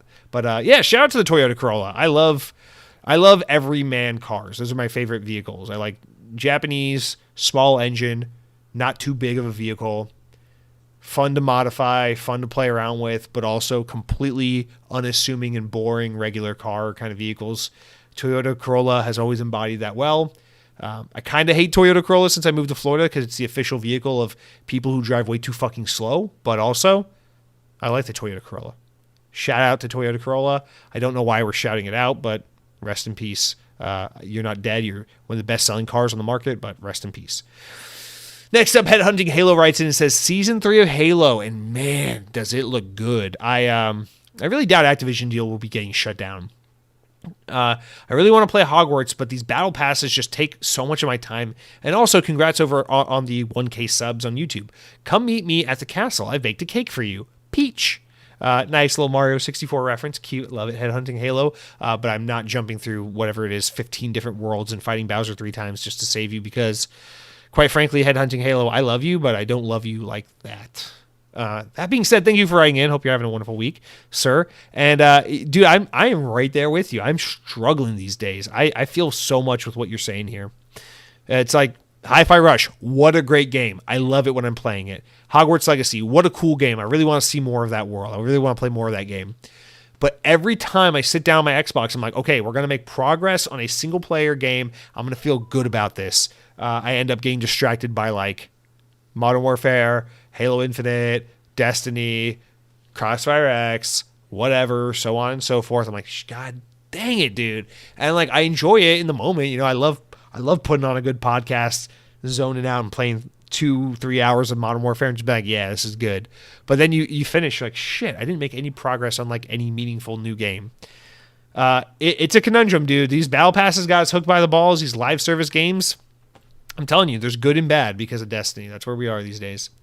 All right, next up, ERNC05, Ernsoki. I don't know. I'm going to make up a name for you one day. Thank you for writing in. It's been a while. It's good to see you, man. You said, congratulations on 1K subs. I remember when I got my first 1,000 subs. That's when the haters came. Keep pushing on the road to 100,000.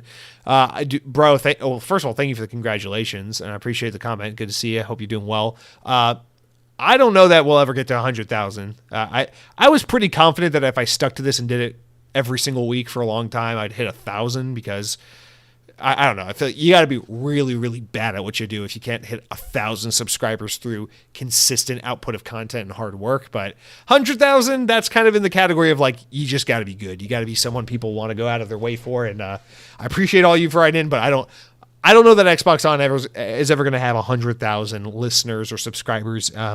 Or whatever. It doesn't matter. I'm grateful for what I got. Just 1,000. Just to finally have a YouTube account where the number is followed by the K instead of just by numbers is all I've ever asked for, man. It's cool. I feel cool. I go around. I have a screenshot of my 1,000 subscriber count, and just everyone I know, whenever I see them, like, boom, I shove my phone in their face and show them 1,000 subscribers. I'm like, I'm so humble. Fuck you. And it's a great feeling. But yeah, shout out to the haters. Shout out to Darth Vader. And shout out to Ralph Nader. Compassionate Choice LLC writes in next and says, "Hey podcast family," or you said, "Hey pod fam." I don't want to mince your words.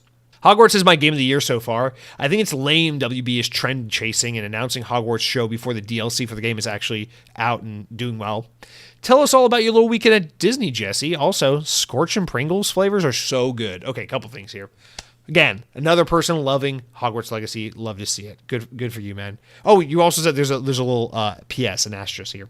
Also, I just watched the new South Park episode about Hogwarts Legacy. You know it's good when South Park is doing it, or when they put it in South Park. Listen, Compassion Choice, I haven't seen South Park in like a year or so I'm a little bit behind. I did not know they did a Hogwarts Legacy episode of South Park, but I am so excited to watch this now because South Park is one of those few shows where it's like it's consistently so good. It just never stopped being fun. So I'm very excited to watch that. Thank you for putting that on my radar. I'll definitely have to watch that. And yes, you're right. Whenever South Park takes on some social commentary or whatever, they almost always knock it out of the park. It's very, very good time. So that's something to look forward to. But yeah, a lot of people, Game of the Year, Hogwarts Legacy. Man, I see it. I see it for a lot of people, man. Again, Spider-Man, Starfield, a couple games coming later this year. I don't know for sure. Remember, Dead Space Remake was also pretty good, a lot of people said.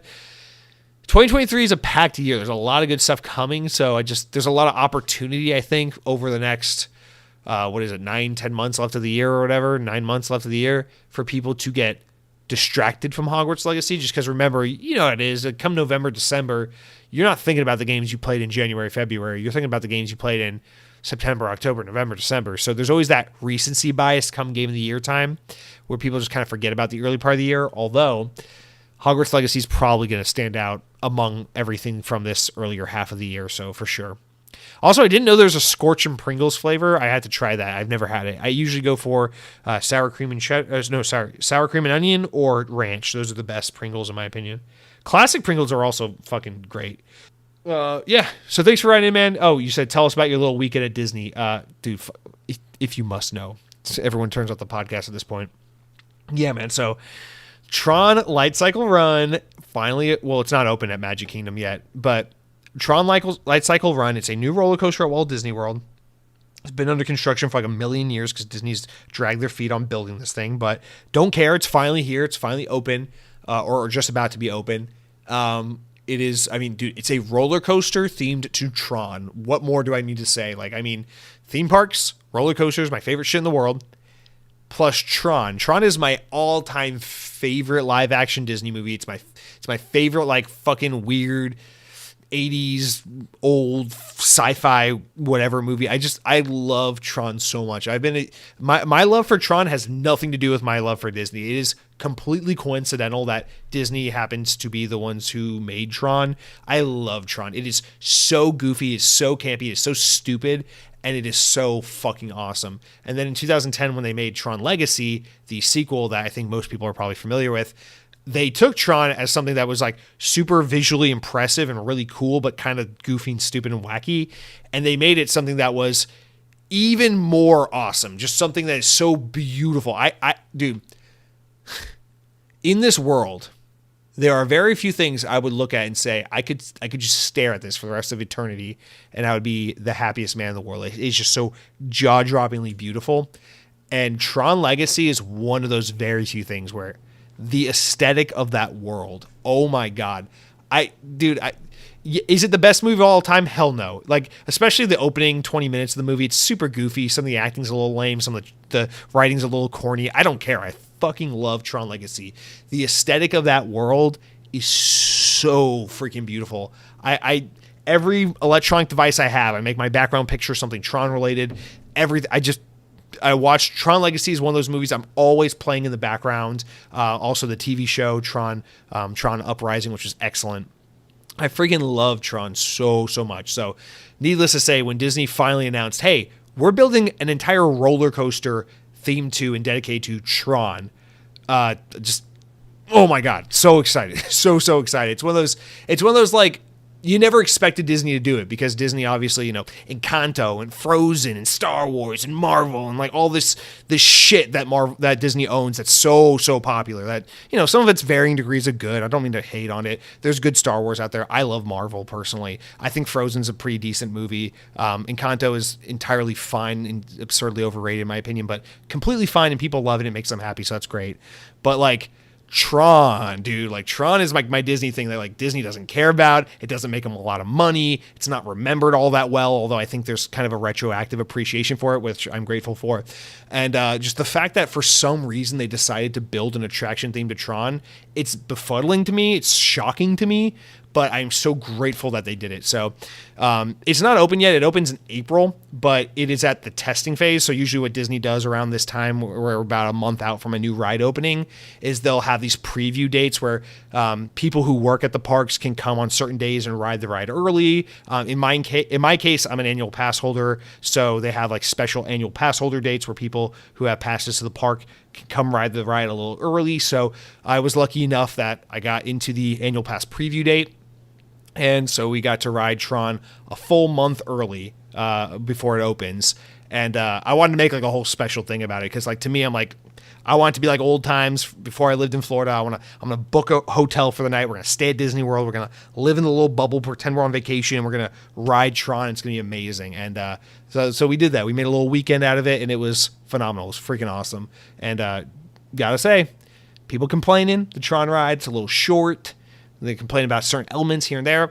I get it. The ride is a little short. It's a little disappointingly short for sure, no doubt about it. But the theming, the atmosphere, the environment of that ride, phenomenal. The line, super cool. The on-ride experience, phenomenal. You're leaning forward on your bike. It's like you're riding a light cycle from Tron. It's fucking awesome. It's like riding a motorcycle and a roller coaster at the same time. We sat front row. Dude, you launch out that fucking show building 60 miles an hour, and you're leaned over like you're on a fucking Kawasaki motorcycle. It's insane. And you just launch out that fucking building, the wind just shoving itself in your face as you're like leaned forward in a really unflattering position, and it's so fucking cool. Best part of Tron Legacy, aside from its aesthetic, its soundtrack. Daft Punk, one of the great musical acts of all time. They did an amazing job with the score for that movie, Tron Legacy, and they carry over a lot of that music and use it on the ride. Dude, leaning forward on a roller coaster like you're on a motorcycle, blasting at 60 miles an hour in the dark with Daft Punk. Well, you're not at 60 miles an hour. 60 mile an hour launch. When you're in the dark ride part in the building, you're going much slower. You're probably going like 40 miles an hour. But anyway, it feels fast as shit when you're in there, and just having Daft Punk music blasting in your fucking face while you're on a Tron ride is the most incredible thing in the world. So shout out to Tron, one of the most underrated sci-fi properties of all time. Super fucking cool. Shout out to the Tron Light Cycle Run opening at Disney's Magic Kingdom theme park on April 4th. I know. It's a short ride. It's fucking awesome. Personally, the ride could be 35 minutes of Jeff Bridges just spitting on your face and telling you you're a fucking failure and that everyone you've ever loved hates you. And I would still be so ecstatic about this ride because it's Tron. So to me, I don't care. You know, like, could it be better? Yes. Should it be better? Sure. Is it phenomenal? Yes. Is it like better than 99% of rides you'll probably ride at any theme park in the world? Yes, it's Disney. It's even the worst Disney rides are usually better than 99% of rides at any theme park you've ever been to. So they did a phenomenal job with it. I love it. I had such a great time. I'm so grateful that I live in a world now where there's an entire theme park ride dedicated to Tron. And so, yeah, thanks for asking. TMI, probably. But anyway, let's get into our last comment, which comes from Mr. Cronky, my brother Cronky, who says, Atomic Heart shows the problems with communism. Just like BioShock is the most scathing anti-capitalist thing I've ever seen. I don't see how a person could walk away from the game with that pretty bad take that it is a pro-communist fantasy. But regardless, boycotting a game simply because it's the nationality of the developers is kind of bigoted, right? Yeah, so I don't want to... And Cronky, I know you don't mean this, so I don't mean to say that suggest that you're saying it, because I know you're not. I don't want to use this as like kind of a launching point to kind of dog on someone or slight someone who wrote in a comment in recent weeks about why they don't support Atomic Heart. But I do want to use this comment to kind of double down on and reiterate a point made last week when we talked about Atomic Heart, because I agree. I agree completely. Atomic Heart, from a narrative perspective and a thematic perspective, is literally just BioShock. And you said it yourself when we talked about the game the other day playing Call of Duty. It is literally just BioShock, but instead of Americans making a game heavily criticizing capitalism, it is just Russians making a game heavily criticizing communism. That's what it is. Is it as good as BioShock? No, but that's not the fucking point. The point is, it is the same attempt thematically and story-wise to make a commentary on a economic system and a political system that the developers are entrenched in from their perspective, from where they live in the world and the world they were raised into. And it's freaking awesome. Atomic Heart is so cool. In fact, the more and more I see people rag on this game and the more I sit with my experience having played it from start to finish, the more I just want to just champion the hell out of. Atomic Heart is freaking cool. It's an awesome game. It's rough around the edges. The controls aren't great. The shooting's kind of shit on controller. The main character's kind of annoying. It definitely has its issues. It's not a perfect game. Closer to a 7 out of 10. Definitely understand if people want to skip it or wait for a sale or maybe play it later and not put it at the top of their to play list. I totally get it. But if you're interested in games like BioShock, Wolfenstein, Metro, any of these kinds of games, and you just write off Atomic Heart because you think it's some pro-communist bullshit, you are robbing yourself of a really, really cool game. Because absolutely, people need to expose themselves to things they hate. You need to expose yourself to political ideologies that you have been told your entire life are evil, pure evil. You need to expose yourself to political people that you are diametrically opposed to. You need to expose yourself to the other side of things, because a lot of times you don't have the full story, because a lot of times it gives you the validation of the things you already believe so that you can find a more nuanced approach to defend your beliefs and your arguments. Because a lot of people believe the things they believe based on feeling, but when you understand truly the inner workings of the other side or the other argument, not only do you earn respect for people who believe these things or partake in them, because a lot of times people are just well-intended humans with different perspectives, but also you can either have your mind opened up and change your mind, which is awesome. People are definitely not growing and developing as humans if they're not changing their minds at some point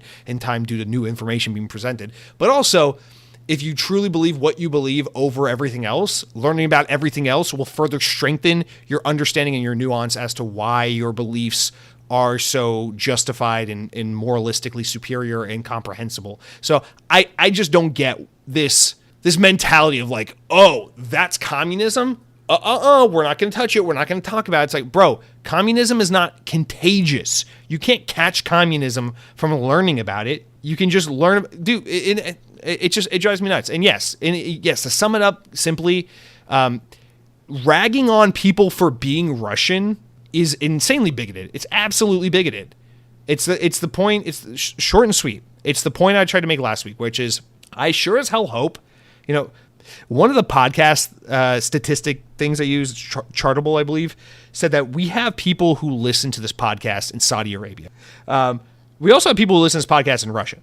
I want to make it very clear. I hope and pray that people who listen to this podcast in those parts of the world don't hate me because my government sucks. My government sucks. Don't get me fucking wrong. My government blows chunks. Okay? I hope there aren't people who hate me because my government sucks. And I hope there aren't people in Russia who hate me because I live in a capitalist society. And I hope there aren't people in Russia who hate me because Donald Trump was at one point my president or Joe Biden is currently my president. I don't have control over that shit. Are you kidding me? I hope they don't hate me for that because I can't control that. I hope that the people of Russia don't hate me because my government is raving and ranting about how we can't give college graduates a fucking tiny break of $5,000 relief in debt, which won't even affect working class Americans in their taxes a fucking bit. But when our government wants to steal all of our tax dollars and use it on weapons and missiles and shit to help proxy fight a war in Russia, all of a sudden we have endless funds for that and no one bats an eye or has a single complaint to be had. I hope people in Russia aren't mad at me because of that, because all of that happens in the background of my country that I'm proud to live in, and I have no control over the situation. And I hope the people in Saudi Arabia don't hate me because I'm throwing these stories from the news of the week where it's like, yeah, Saudi Arabia, the fucking crown prince shithead fuckface is buying up Nintendo, and now Nintendo's a worse company because of it. I hope the people of Saudi Arabia don't hate me because I take umbrage with their shit leader, because I don't have a problem with them. I don't have a problem with individuals. I'm not going to write people off because of their nationality or because of just the fucking place they were born in or whatever political ideology they subscribe to or whatever. It's just so stupid to write off groups of people because of that. I don't know, man. It seems, and I don't mean that as a slight against anyone who listens to the podcast and left any kind of comment. I mean that as a slight to the conversation and the sentiment as a whole, because that stuff it really doesn't sit right with me. Like, I don't know. This is my grief with like the oversimplification, just speaking to my country and my experience living here in America. the oversimplification of who people are based on whether they're like left leaning or right leaning. It's so fucking silly. Like if you don't consider these buzzwords and these blanket describe all kind of statements that don't even really get to the core of who anyone is, and you just meet people, yeah, you're probably going to disagree with a handful of things with absolutely everyone, but everyone wants what's best for the people around them, themselves, and at the very least just want people to kind of fuck off and leave them alone. And for us to be like, oh, we can't support this team of Russian developers who have some commentary on communism and are making a really excellent game around it, we can't support them because their terrible piece of shit leader is charging a war in Ukraine. That doesn't make sense. It doesn't sit with me. So I don't know.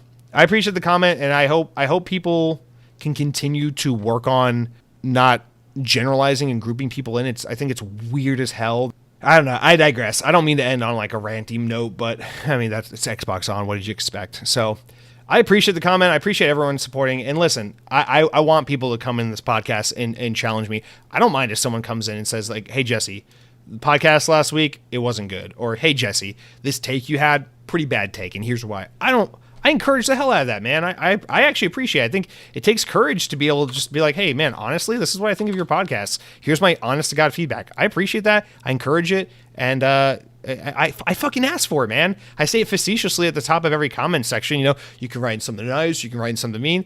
I say it half jokingly, but I also mean it. Like if, you know, don't be a dick. Don't just write in and be like, Jesse, fuck you. You're a piece of shit and I hate everything you say. It's like, okay, well, nobody asked for that. But, man, I encourage people to write in and be like, Jesse, your take on the Activision deal is so whack, and here's why. Or like, Jesse, why do you wear gray boxers at night? Like, that's such a terrible color considering your hair. You know, it's like, I don't care. I encourage you to just write in and say what you got to say. But more importantly, I really encourage you more than anything, if I could just ask one thing, write in with your top 3 fast food chicken nuggets, ranking them best to worst. I mean, or no, just your top 3 favorites is what we did. Because I really do think Wendy's has a good spicy nugget and just deserves a little more recognition is all I'm going to say about that. But yeah, I got to go watch the South Park episode on Hogwarts Legacy now. So let's wrap it up, guys. Have a great weekend, or have a great week and great weekend. I don't know. Take care. Just be safe, guys. Lots of shit happens out there in this world. Just be well. Don't take life for granted. Remember, we listen to Xbox On. We make Xbox On because Xbox is a pastime. It is a hobby. It is an enjoying thing. We just want to have fun and make the most of this short little bit of time we all have before we die and everything we know and love is ripped away from us. So try to make the most of it and eat some fucking chicken nuggets and play some Modern Warfare 2 despite what the gamers tell you. And until next week, power your dreams.